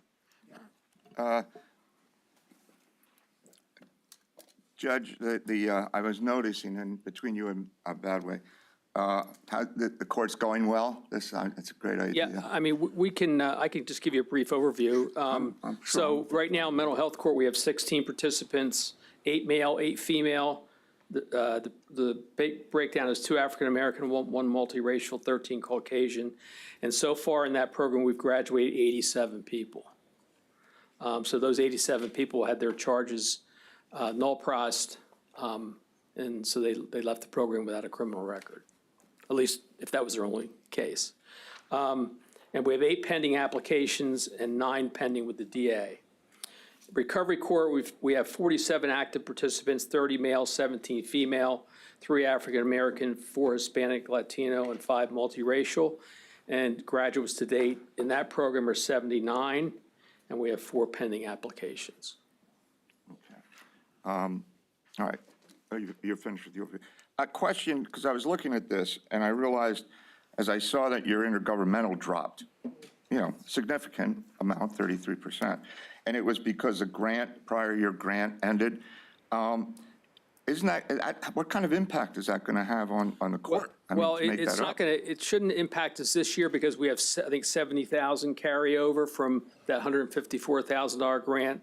So we should be able to manage this year. And then we'll see what, 2024, we'll see what PCCD does. Maybe they'll come out again. And we do get some limited funding from AOPC, Administrative Office of Pennsylvania Courts, but not much. All right, yeah, I mean, I'm always concerned with grants because, you know as well as I do, if not better, the grants come and the grants go, but we've already established something. And the other challenge is like the SAMHSA grants at the federal level require matches, and we don't have funds to match them with, so. Yeah. Okay, well, that was my main, I mean, that was the only thing that really jumped out at me. And so thank you very much for that. Sure. That's all, Madam What's the Chair. percentage that SAMHSA requires? Is it 50/50? I think it varies, but I'm not. Depending on the Stephanie, the coordinator would know better than I do, because she's up in tune on all of those things. How's the drug court I got your participants for mental health, I missed the. Oh, the date on the recovery drug court was sorry. 47 active, 30 male, 17 female, and graduates 79 to date since the inception. So, I mean, that's a more challenging, I mean, both challenging populations, but the recovery court is more challenging. Yeah. By name. Although there are more services available to those folks than there are on the mental health side. Yes. Did you want to ask? But the county, but the Department, the drug and alcohol and mental health folks in the county have been really supportive of our programs. Judge, for the, between the two programs, you have 166 graduates. How many days, prison days that were avoided by putting them through this program, estimated? I think Stephanie takes a stab at trying to come up with that number, and we've done that in the past. I mean, I don't have that handy. On the mental health side, probably not a whole lot, because in most cases, although there are people that come into our mental health court program right out of prison, and oftentimes they're in prison beyond what their minimum would be. So it's important that we get them out but we have to have the services in place to serve them. On the recovery court side, those are folks that could be incarcerated. They go to state prison. They don't come to our program. So you could have longer periods of incarceration for those folks. Well, and just for the county, though, I don't know what our daily cost per bed as a provider is. So there's a direct impact to the bottom line for the Right. county by being able to have these Right. these programs in place. And I can have Stephanie Spencer come up with that number and present it to you. If you have a courts and corrections meeting or something, we can present it. All right, thank you, Judge. Okay, and last but not least, the DUI program? Yeah.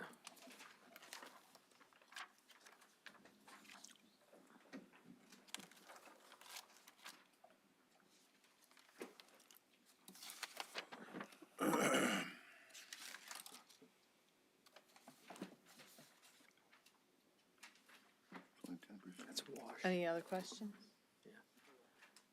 Any last comments, sir? No, I don't. Thank you very much. I'm sorry we went over our time, but I thought it was important that the commissioners were aware of, what's happening, and appreciate your time. Sure, if there's any other supplemental information that you want to bring on the second, that's fine. Okay, Thank you so very much. well. All right, thank you very much. Enjoy your dinner. Get the mental health thing when we have courts and corrections. Yeah, okay. Just let us know. Okay, Sheriff, 102 and 90. A ton of sheet.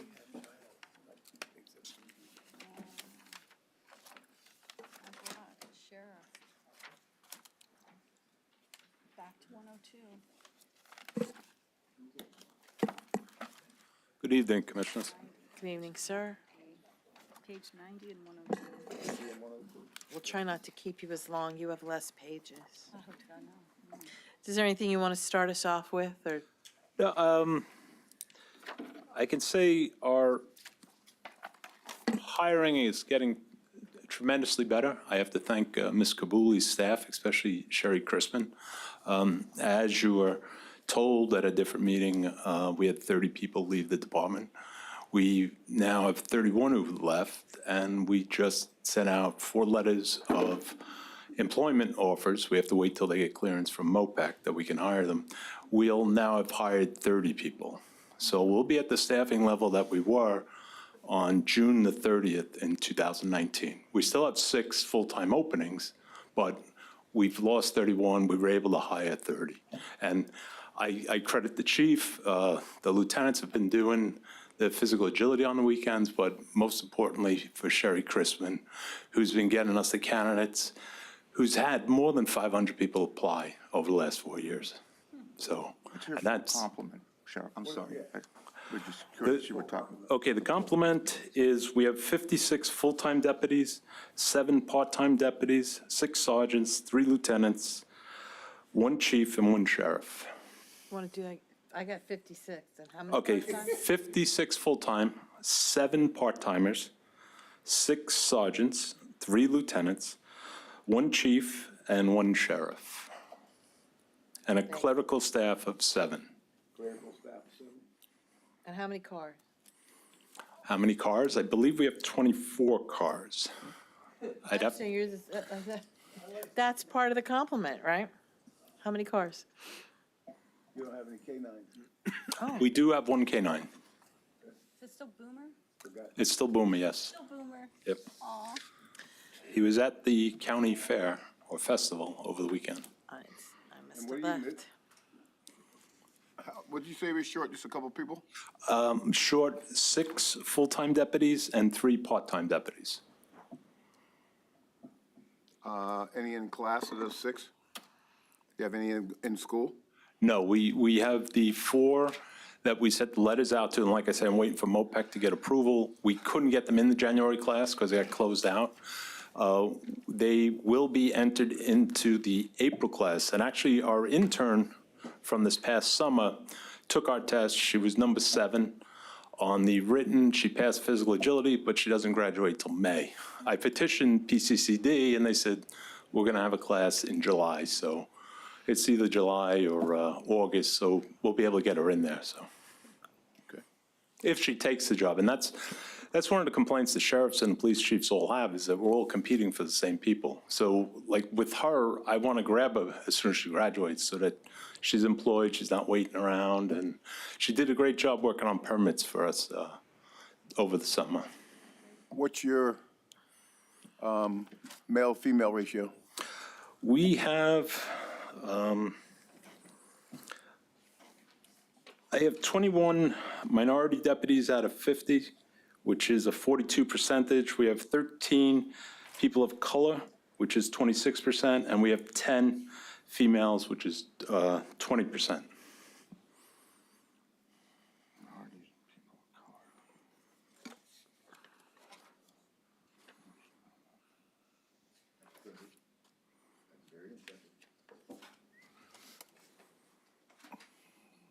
So are you looking for another car this year? I'm actually looking for 2, if you 'Cause could I be so see that- gracious. I was hoping that wasn't a one-car price, because what kind of car are you buying? There are 2, I can put right there. 95,000, right? It's 2. It's at 47.7. It includes the radio and all the emergency equipment that goes along with it. Steve, I have a question for you, and I don't know why. P-Corps is here under intergovernmental, and I haven't seen it anywhere else, and I don't know, and then it's not there for 2023, so why is that there? I the believe grant that for the is X-ray the machine. P Corps grant that they received, and that grant is no more, so Okay, spent all thanks. the money.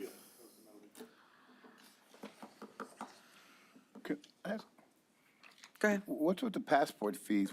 Are you guys doing passports? Yeah, we started, last year, we got approval from council on it, that we charge a minimal fee.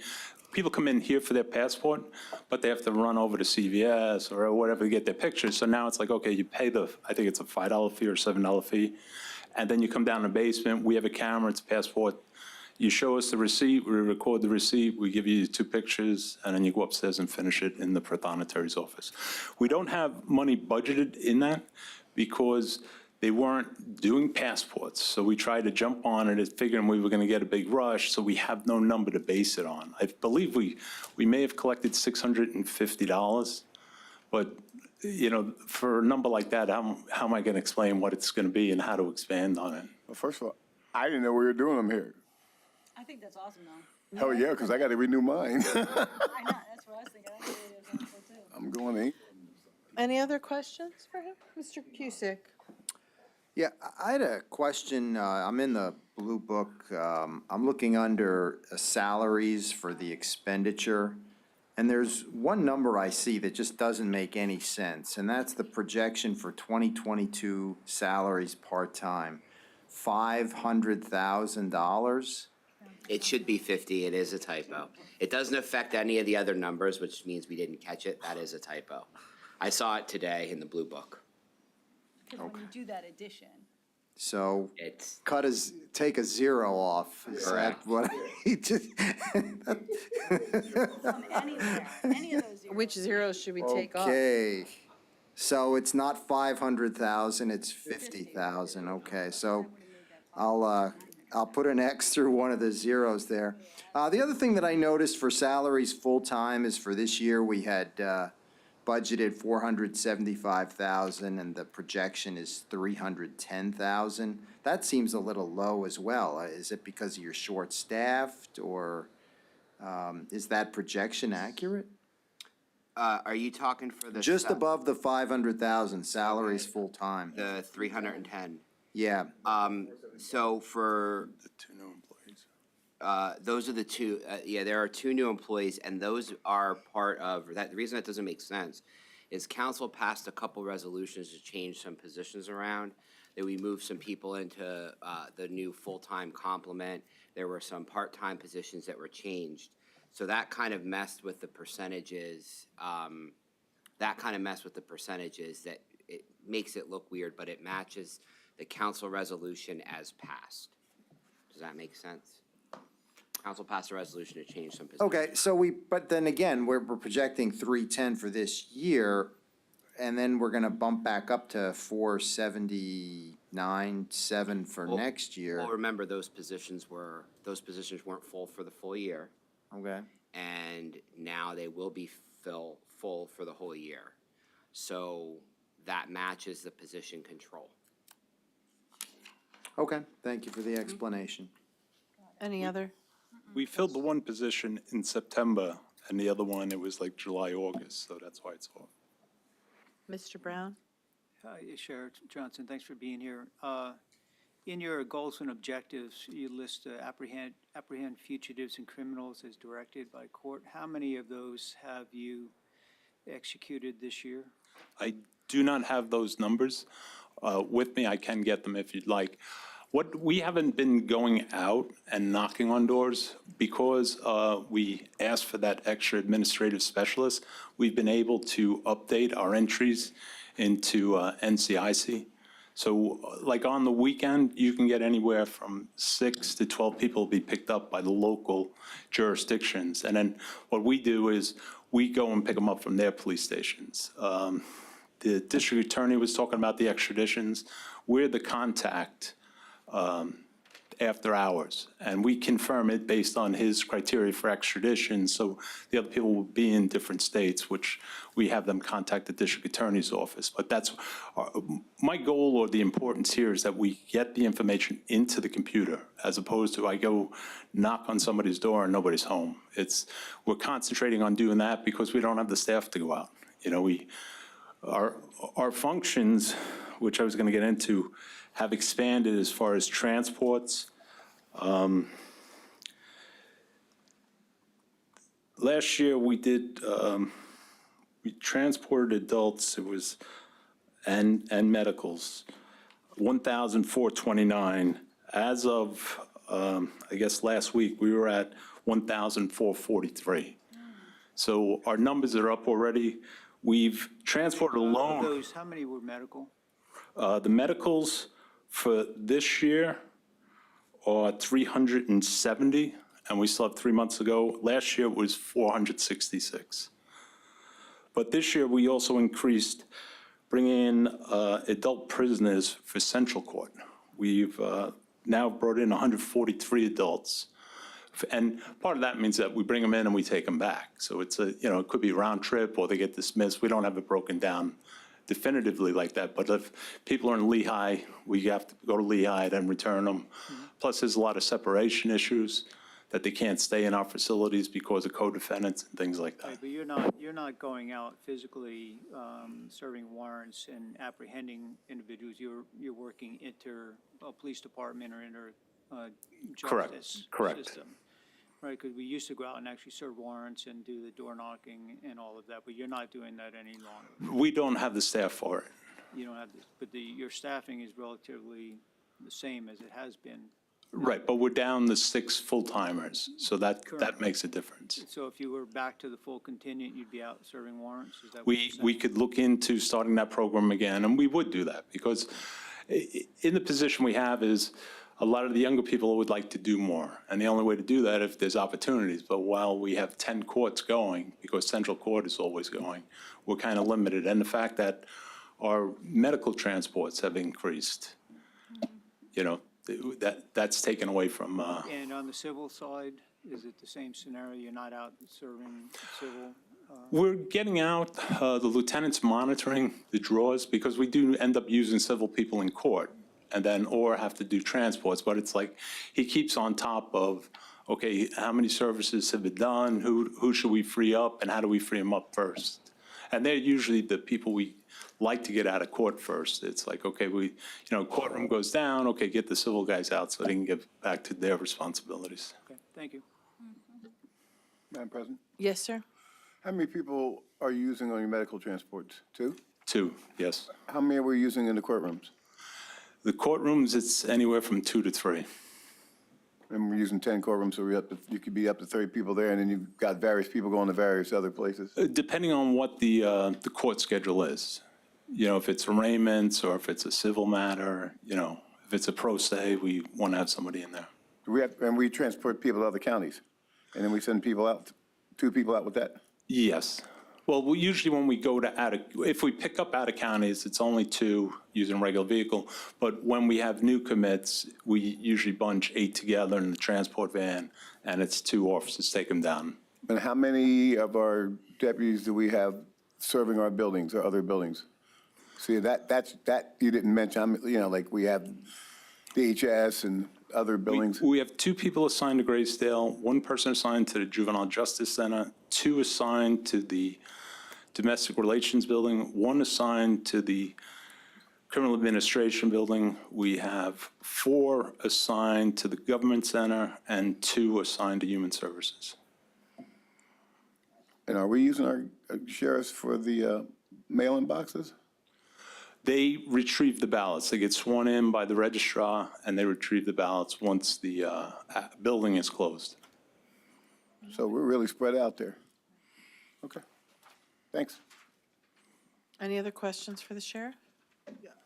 Yes, sir. I just had a follow-up to what Mr. Brown had asked. Do we cooperate with Immigration and Customs Enforcement as part of the process that we go through with pickups? We only pick up Northampton County bench warrants. Only what's issued from common pleas. We don't, if it's another agency, that's not our, we can't take on that responsibilities. It's. Okay, because I got an email sometime in the last few weeks asking why we are now, quote, a sanctuary county. And I didn't know it, and I looked it up, and it said it's because of lack of cooperation with Immigration, Customs Enforcement, other agencies of that matter. And I was just wondering if you had any input on that, or if your office was involved in any of that. No.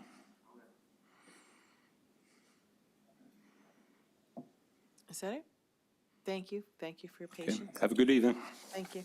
Next, we have the public defender, 106 and 96 in the blue.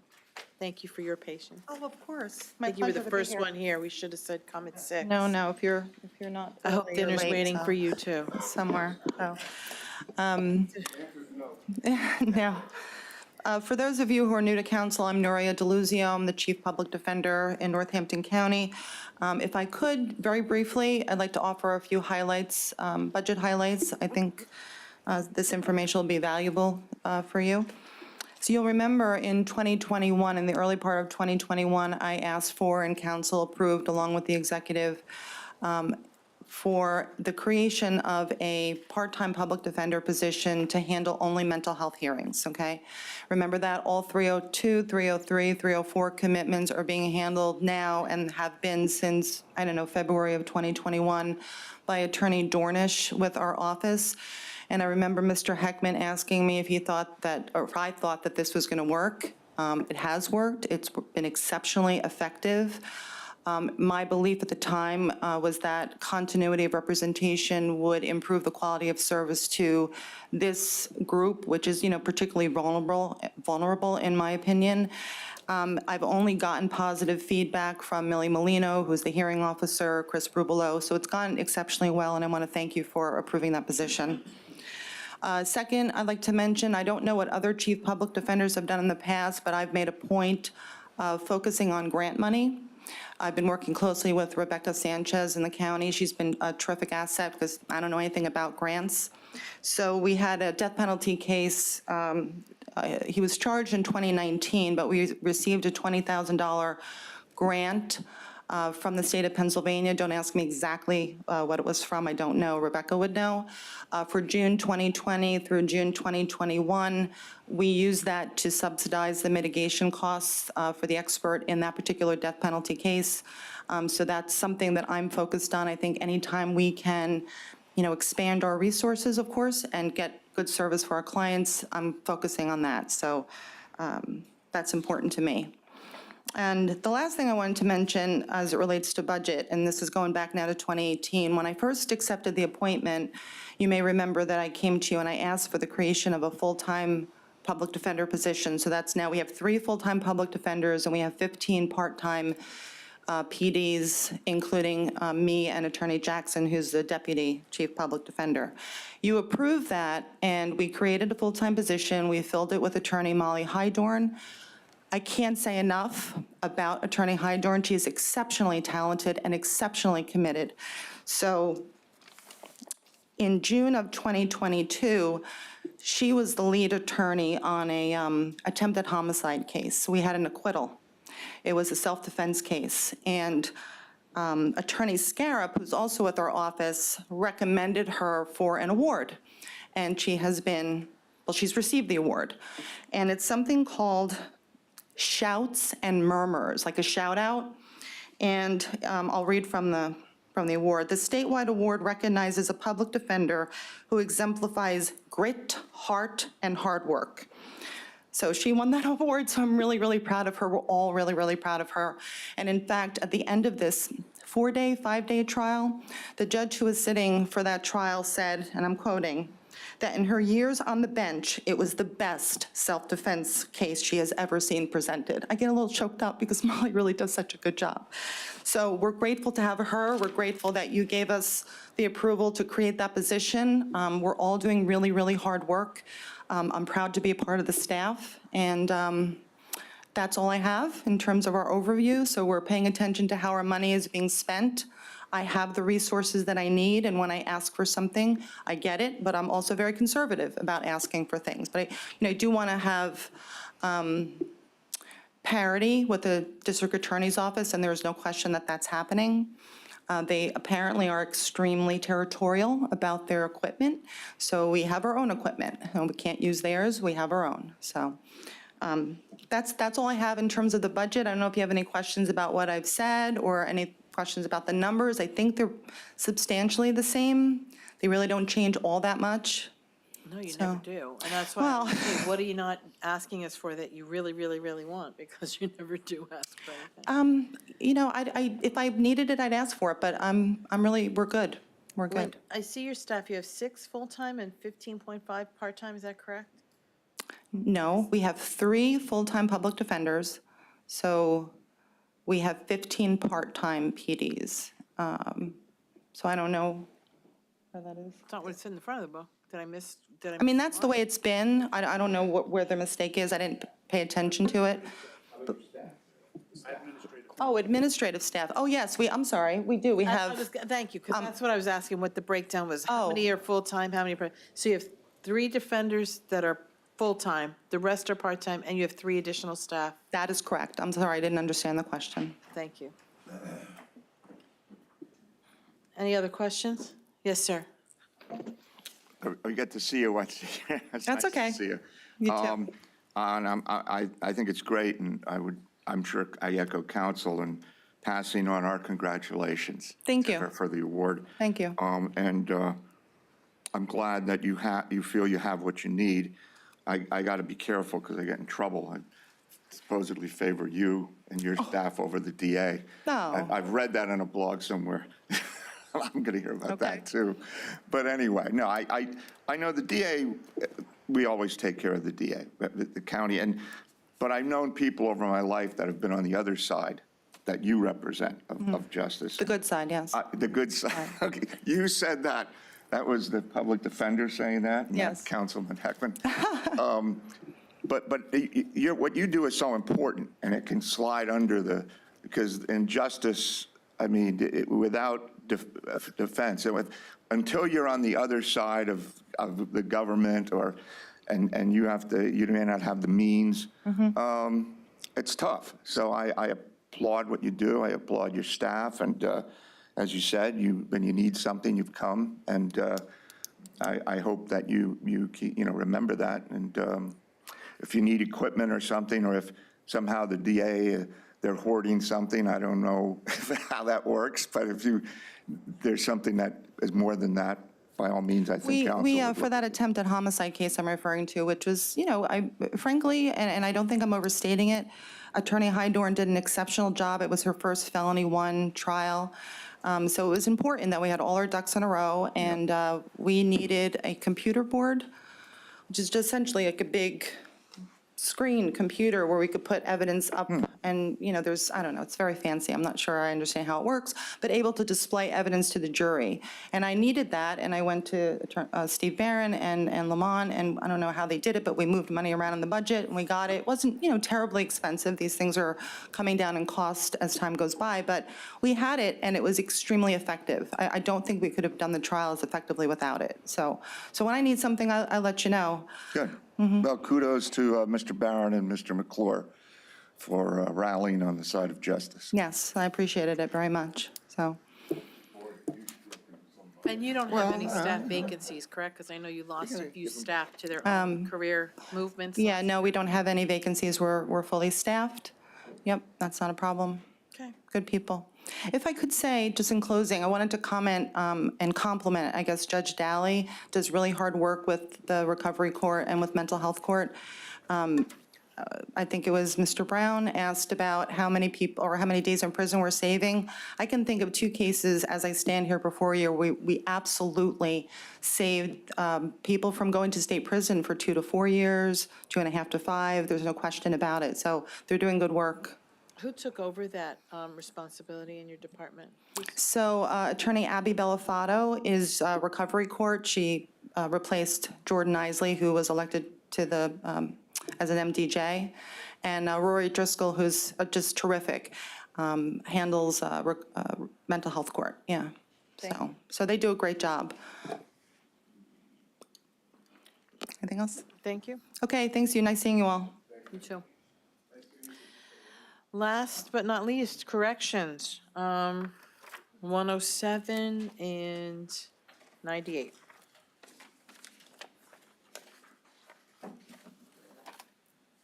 You're still here, huh? I know. He always does. Smart guy. Good evening. Do you want to start us off with an overview? Well, I just want to echo what the sheriff said about the Director Qualley and the HR department. Very impressed, have been very helpful for the Department of Correction in keeping our numbers where they need to be. And we're moving forward. So I really appreciate that. And Sherry Chrisman, I really appreciate all the attentiveness she has given Department of Correction, helping and pointing us in the right direction and keeping us afloat. If it wasn't for that team, wouldn't be standing here in front of you. I'd be next door carrying keys. So we're doing very well, considering. Thank you.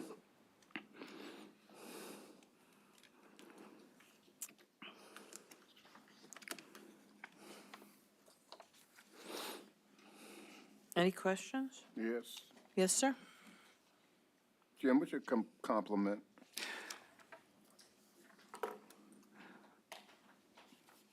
Of correctional officers, sir?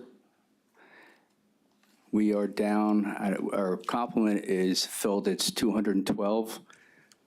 And at this time, we have a class of 11 going through the process right now in the academy, and we have 14 that are scheduled in the end of October to give us a full complement. So you're just down how many now, right now? 14. And you already got those in school? Are you going to have them in school? They will be at the end of the month, yes, sir. Do you get drop-offs from that? Like, say they go through and they go, not for me, or it's not a good fit? Do you? Yes, that happens. During the process of going through either the academy or spending some time in, usually it's shadowing time, and when they get a look at what the jail is, the prison, and what it entails, sometimes it's just not the right fit, and that's what we want at the beginning.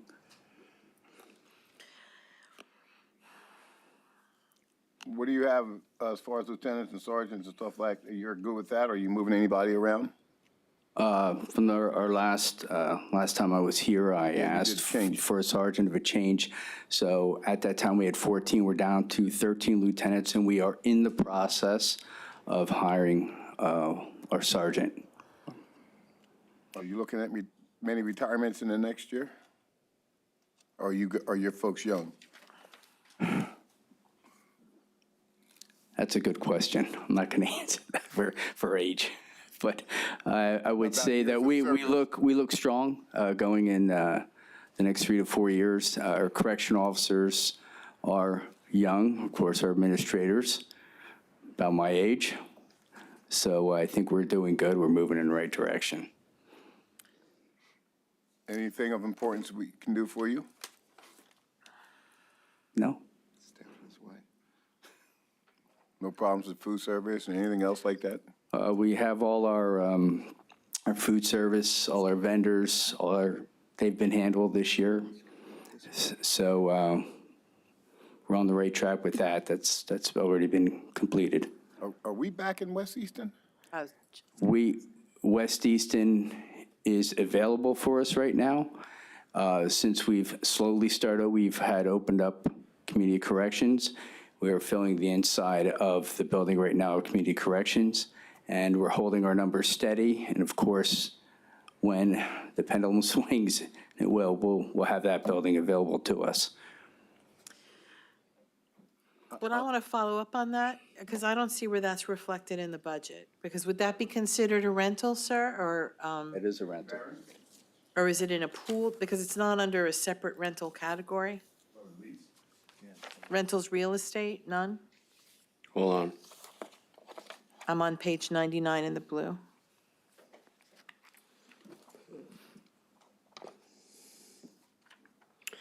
It is under purchase services, contractual services, page 100.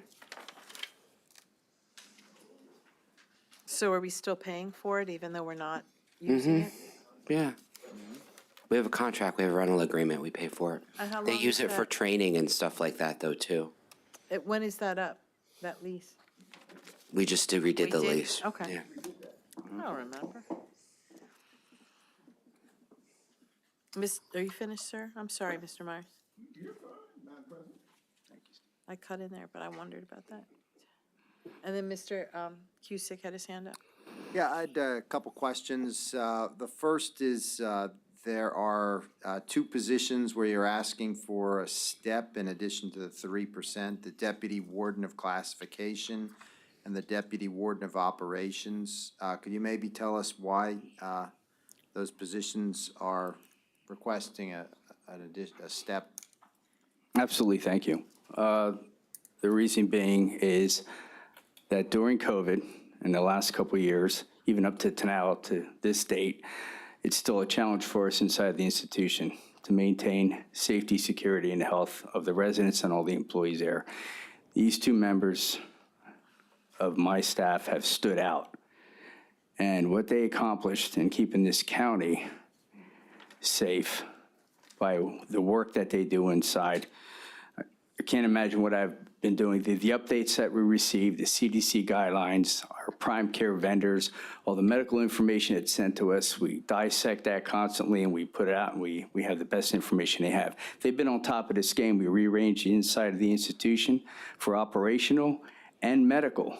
don't forget, all our intakes have now changed because of COVID. It's not just to come through, we have to have different areas of operation. So, of course, that affects our classification departments, and we had to relocate all our different intake housing and all our medical needs. So they've just worked a phone call, and they were answering the phone. And they were just busy for the last 2 years. And what they've done for the county, and it's not seen outside in the courthouse, but what they do behind the walls is very important. And they kept us all safe. And so I appreciate their work. They've gone above and beyond. They have reached out to other places of the department, pulled the information wherever they can, other institutions, other medical facilities, to get us in the right direction. And they've, up to today, we have one person that's in the institution with COVID. One of the other things I wanted to bring up is you're in the midst of a construction project. When that is completed, will you need additional staff? Will that have any impact on your needs? I do not believe it will need additional staff. We pulled our minimum numbers down.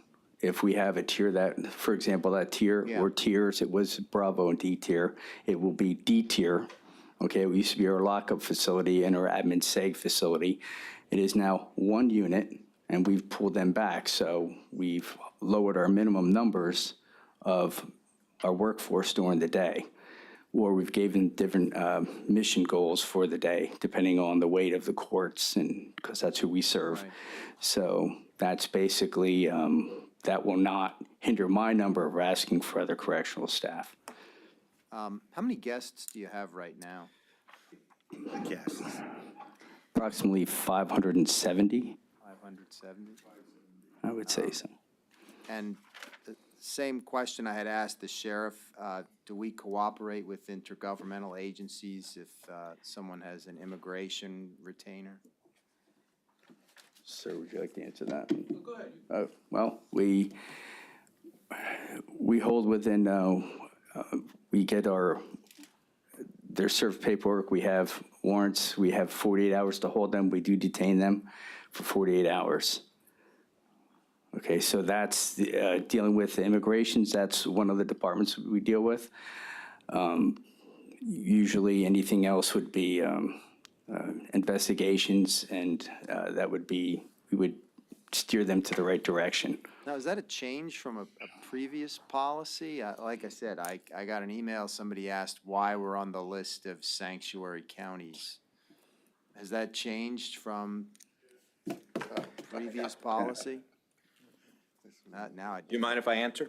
No, feel free. So you'll recall when the late Josh Fulmer, the Yes. defense attorney, we've got a bench outside for him, had a client who had been released by the Court of Common Pleas. I think it was Judge Sletfold. So he had state charges. He was released. He was an undocumented person, and he was arrested taken into custody by ICE as he was coming out of the courtroom, which caused, that thing that I think we've all seen on YouTube between Josh and the ICE agent. And to his credit, Lieutenant Volpe was just a tremendous asset in de-escalating that very dangerous situation. So what we did was we took a look at what was happening there, and what we decided to do was codify in an executive order District Attorney Morganelli's longstanding policy, which was that even after an undocumented person was released by a judge of the Court of Common Pleas of Northampton County. So you're here, you're undocumented, you commit a crime, you've done your time, or you've had your trial and you were acquitted, and a judge like Judge Sletfold, in that case, lets you go. We still hold you for 48 hours so that ICE can obtain a warrant signed by a federal district judge or a magistrate and come to Northampton County and pick you up. That's policy. Well, like I said, apparently it wound us on the Center for Immigration Studies list. I've never heard of the Center for Immigration Studies, but what we did was we took District Attorney Morganelli's longstanding policy, which was honored, it was never written down.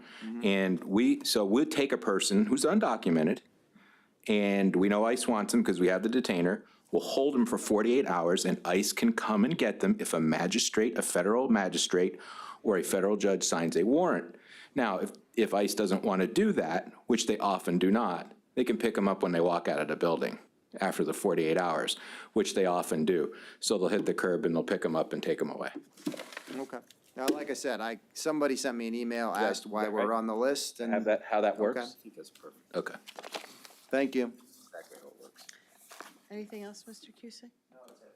Ron, go ahead. Yeah, I remember that incident that happened, and it was pretty ugly. And I agree with the policy. And I would just say, Mr. Kusick, I don't know who's sending you these emails, but you might want to respond and say, you might want to check your sources. But anyway, I have a specific question for you. Based on the Blue Book, on that, it's page 98, and you've touched on one of them. Under community corrections, your budget is dropping $70,000 from last year, your request. And now and I know we didn't really use it, you said, but now we might be starting to use it.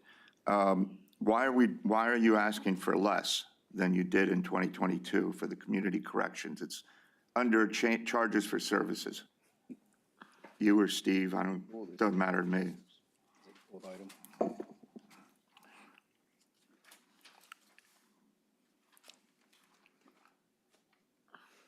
What page are you on? I'm on page 98, the Blue Book, Steve. Yes. And it's under court charges for services, and it's the community corrections line. It went from 470, dropped to 400, even though I know you ended up spending much less than the 470 you projected. You projected 470, I projected 175.5 you'll end up with. So I see it's dropped to 400,000, and I'm just wondering, is that because the projection was high last year? Well, you'll remember, so it dropped 70,000, the projection was high, but this is community corrections. Yeah. So this is like we're coming out of, people weren't in community corrections during the pandemic. So we're sort of trying to regulate that budget out. And right now, people are in community corrections. We talked about potentially going back to work release. This is all work release revenue. So it's room and board rental. It's those types of things that we have. So when people are in community corrections, they have the room and board rental fees. They're out there working. That revenue comes back in. So that is the hope that we will be back to the $400,000 in that revenue line item. All right, so you dropped though you still dropped it from 2022 budget, $70,000. That is correct, yes. Okay. And while you're up there, I'm just curious. I know this has come up over different years. The jail commissary sale, we're 26% increase from 475 budget to 600,000. So I'm just curious about that. Based on the population, what people are buying, what money people put on the books. We don't run our own commissary anymore. It's all done from an outside source. So that is the revenue that we expect to see coming in based on what people are buying at the jail. Okay.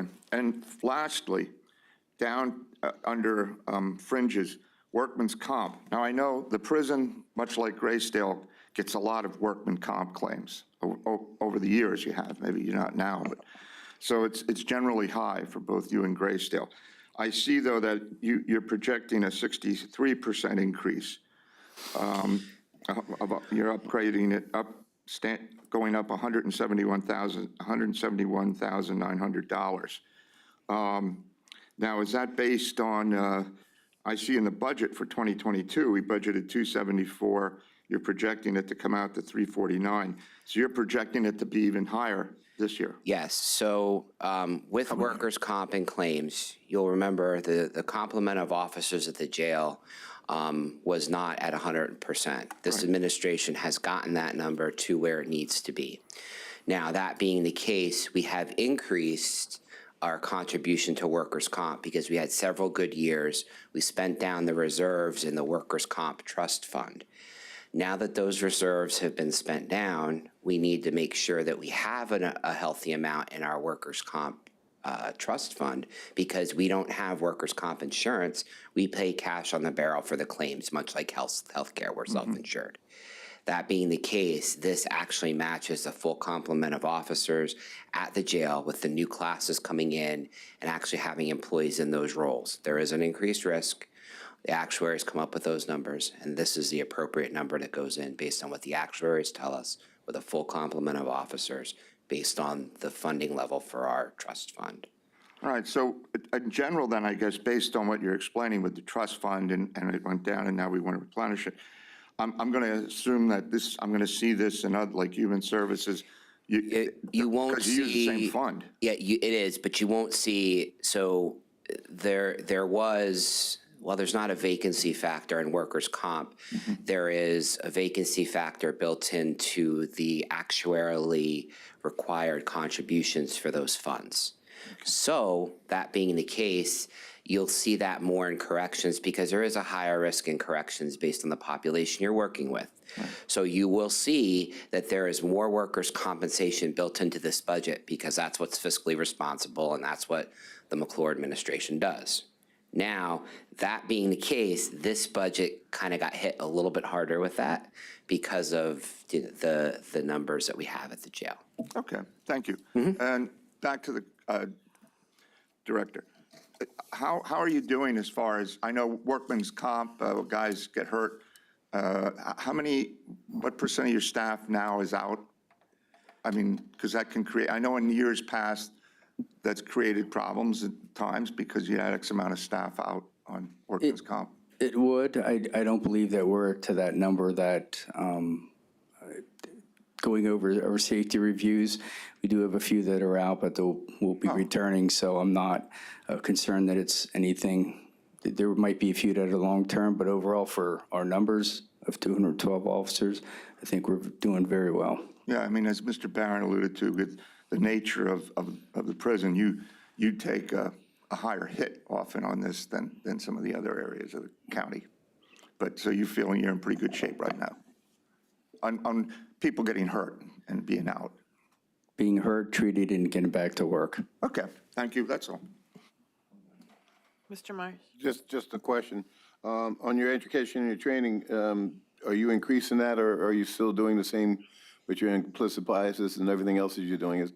Well, with your complement coming up, are you increasing that? No?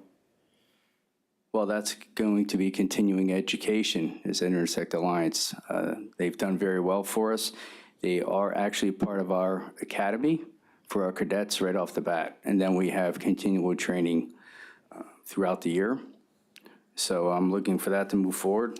And then our regular LEAP and our regular programs here from Pine Brook Family Answers, we still have those that are inside for the residents, and different educational road to recovery and what have you. We still have all those programs that are starting to get back online now since we're opened back up and our volunteer services are coming back in. Are you comfortable with your number there? Because you might get a kick in the butt or an increase from these folks, or you haven't been told anything about that? I'm sorry, sir, you explain. With the services that you're bringing in from the outside, are you looking at them to increase it on you? Increase? The fees. It's volunteer services programming. Okay. Except for the Intersect Alliance, which comes from my personal, from training budget.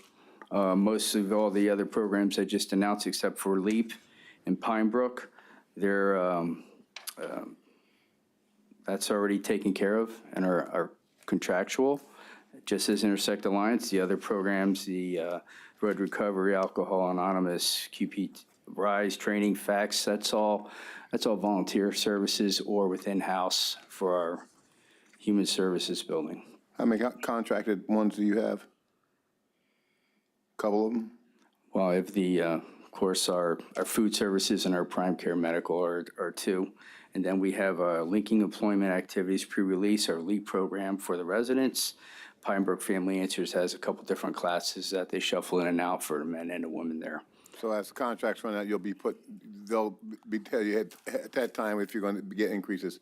Well, that will be in future budgets. In the future. Okay. We've just completed all our contracts. I just didn't want you to get surprised because of No, light, okay. the only one I'm dealing with one right now that'll come at the end of the year, Intersect Alliance, and that's fine. We're ready for that. Okay, thanks, Jim. Yes, sir. I have a few questions. So you do have a food service, correct? Correct. But then you have $1 million plus in groceries. So we have to buy the food and they cook it, or they don't supply the food?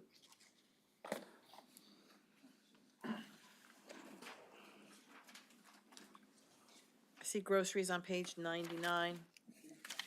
Okay. Well, good, because I. That's the line item for the food service contract. That's Right their there, contract. yes. So they're not under any, they're not under professional services in any way? No. No. And then, under purchase services, then who's included there?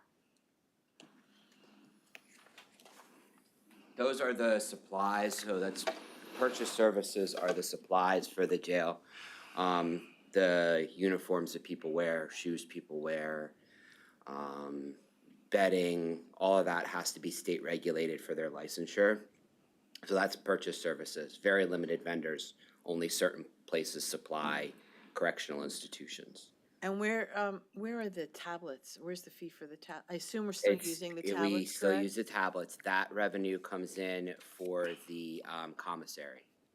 That's all pay-for-service fee, so. That's under, it's not a separate, It is not. No, that is a benefit of the commissary. So if you have money on your commissary and you want to buy a movie on the tablet, it will only work at that spot in the jail cell, so that's all under commissary. but I mean, the actual cost for the tablets themselves, They're and you not don't have owned to by us. replace them, or? Not owned by us. I'm saying that again? They're not owned by us. They're Okay. owned by the company that puts them in to generate revenue from them, which we get a cut of. Okay, thanks. And, we don't have a dog anymore? We do. Dog is in training. Well, it's here, but it's not in the, so you just lumped it under pooled operating costs? There'll be enough in the budget to cover our new friend, for like a Okay. friend, employee. And another car? One vehicle, yes. It's replacing a vehicle that already exists. Okay. Thank you. Any other questions? Mr. Brown?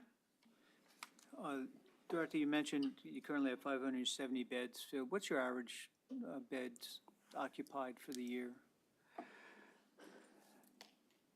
Right now, our average is, of course, it's 570. We've gone up as far as high as Yeah, but 625. Just the average for the year. Is 570 a good number, or? I would say that would be a safe number right now, yes. That's all I need. Thank you.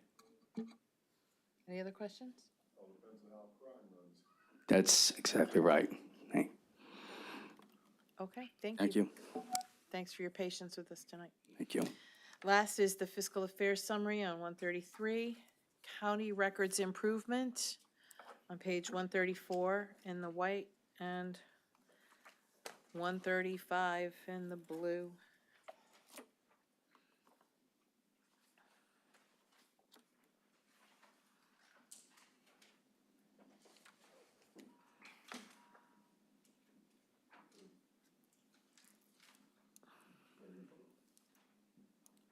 One 134 in the white.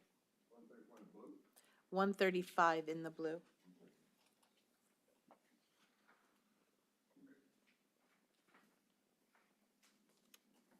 And Steve, the professional services there are for? It's largely for scanning. That is Reynolds Business System, a local company out of Allentown who does all of our scanning, archiving, and data retention. And then the purchase service? What page are you on? 135. Says professional and then purchased. Purchase services was, Brandon, what was the purchase services there? That was the old bucket that it used to sit in. Oh, that is correct. Yeah, we moved it up. It's not purchase services anymore. It is professional services because they do a whole bunch of other services for us. It's more appropriately placed in professional services. But it's still there. It's a 40% increase.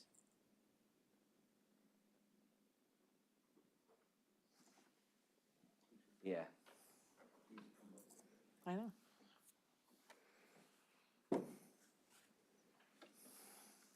So this is one half of the county records improvement budget. So what you're seeing there is the budgetary fund balance for the county records improvement. It jumped up a lot because of the ARP funding, the scanning project that you approved for about $1.4 million, if I'm remembering the number correctly. That's right. So some of it's sitting in county records improvement courts and corrections, and then there's some that you already looked at last week as county records improvement general government. So those two together is what that balance comes to. Thank you. Yes, sir.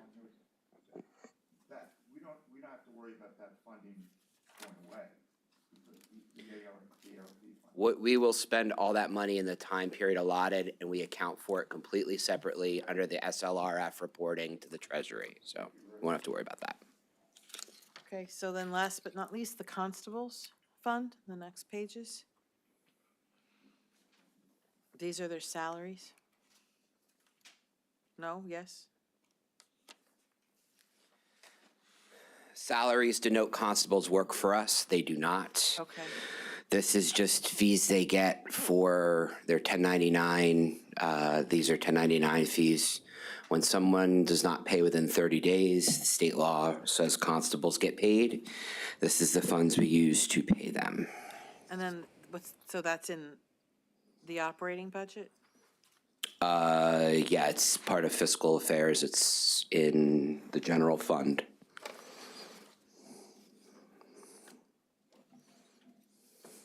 Any other questions?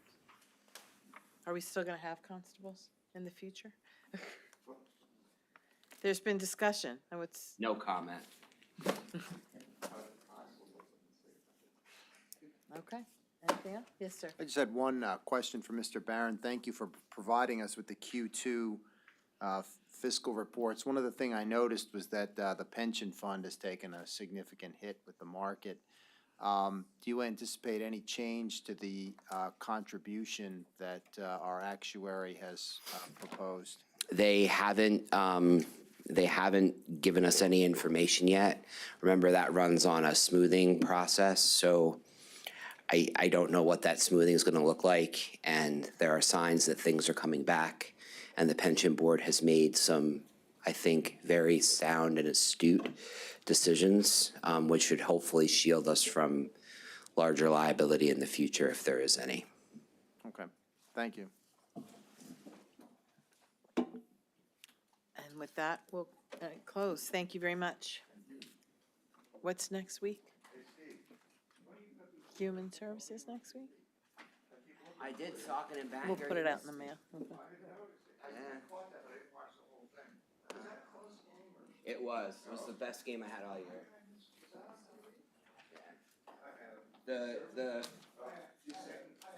Yeah, that game was on TV. Yeah, it was Wilson and Lehighton. I don't know where my last week is, but that's usually Becca Central, rivalry game. I have a terrible game. It's Northampton and Pocono Mountain East. Northampton's gonna kill them. And then I have actually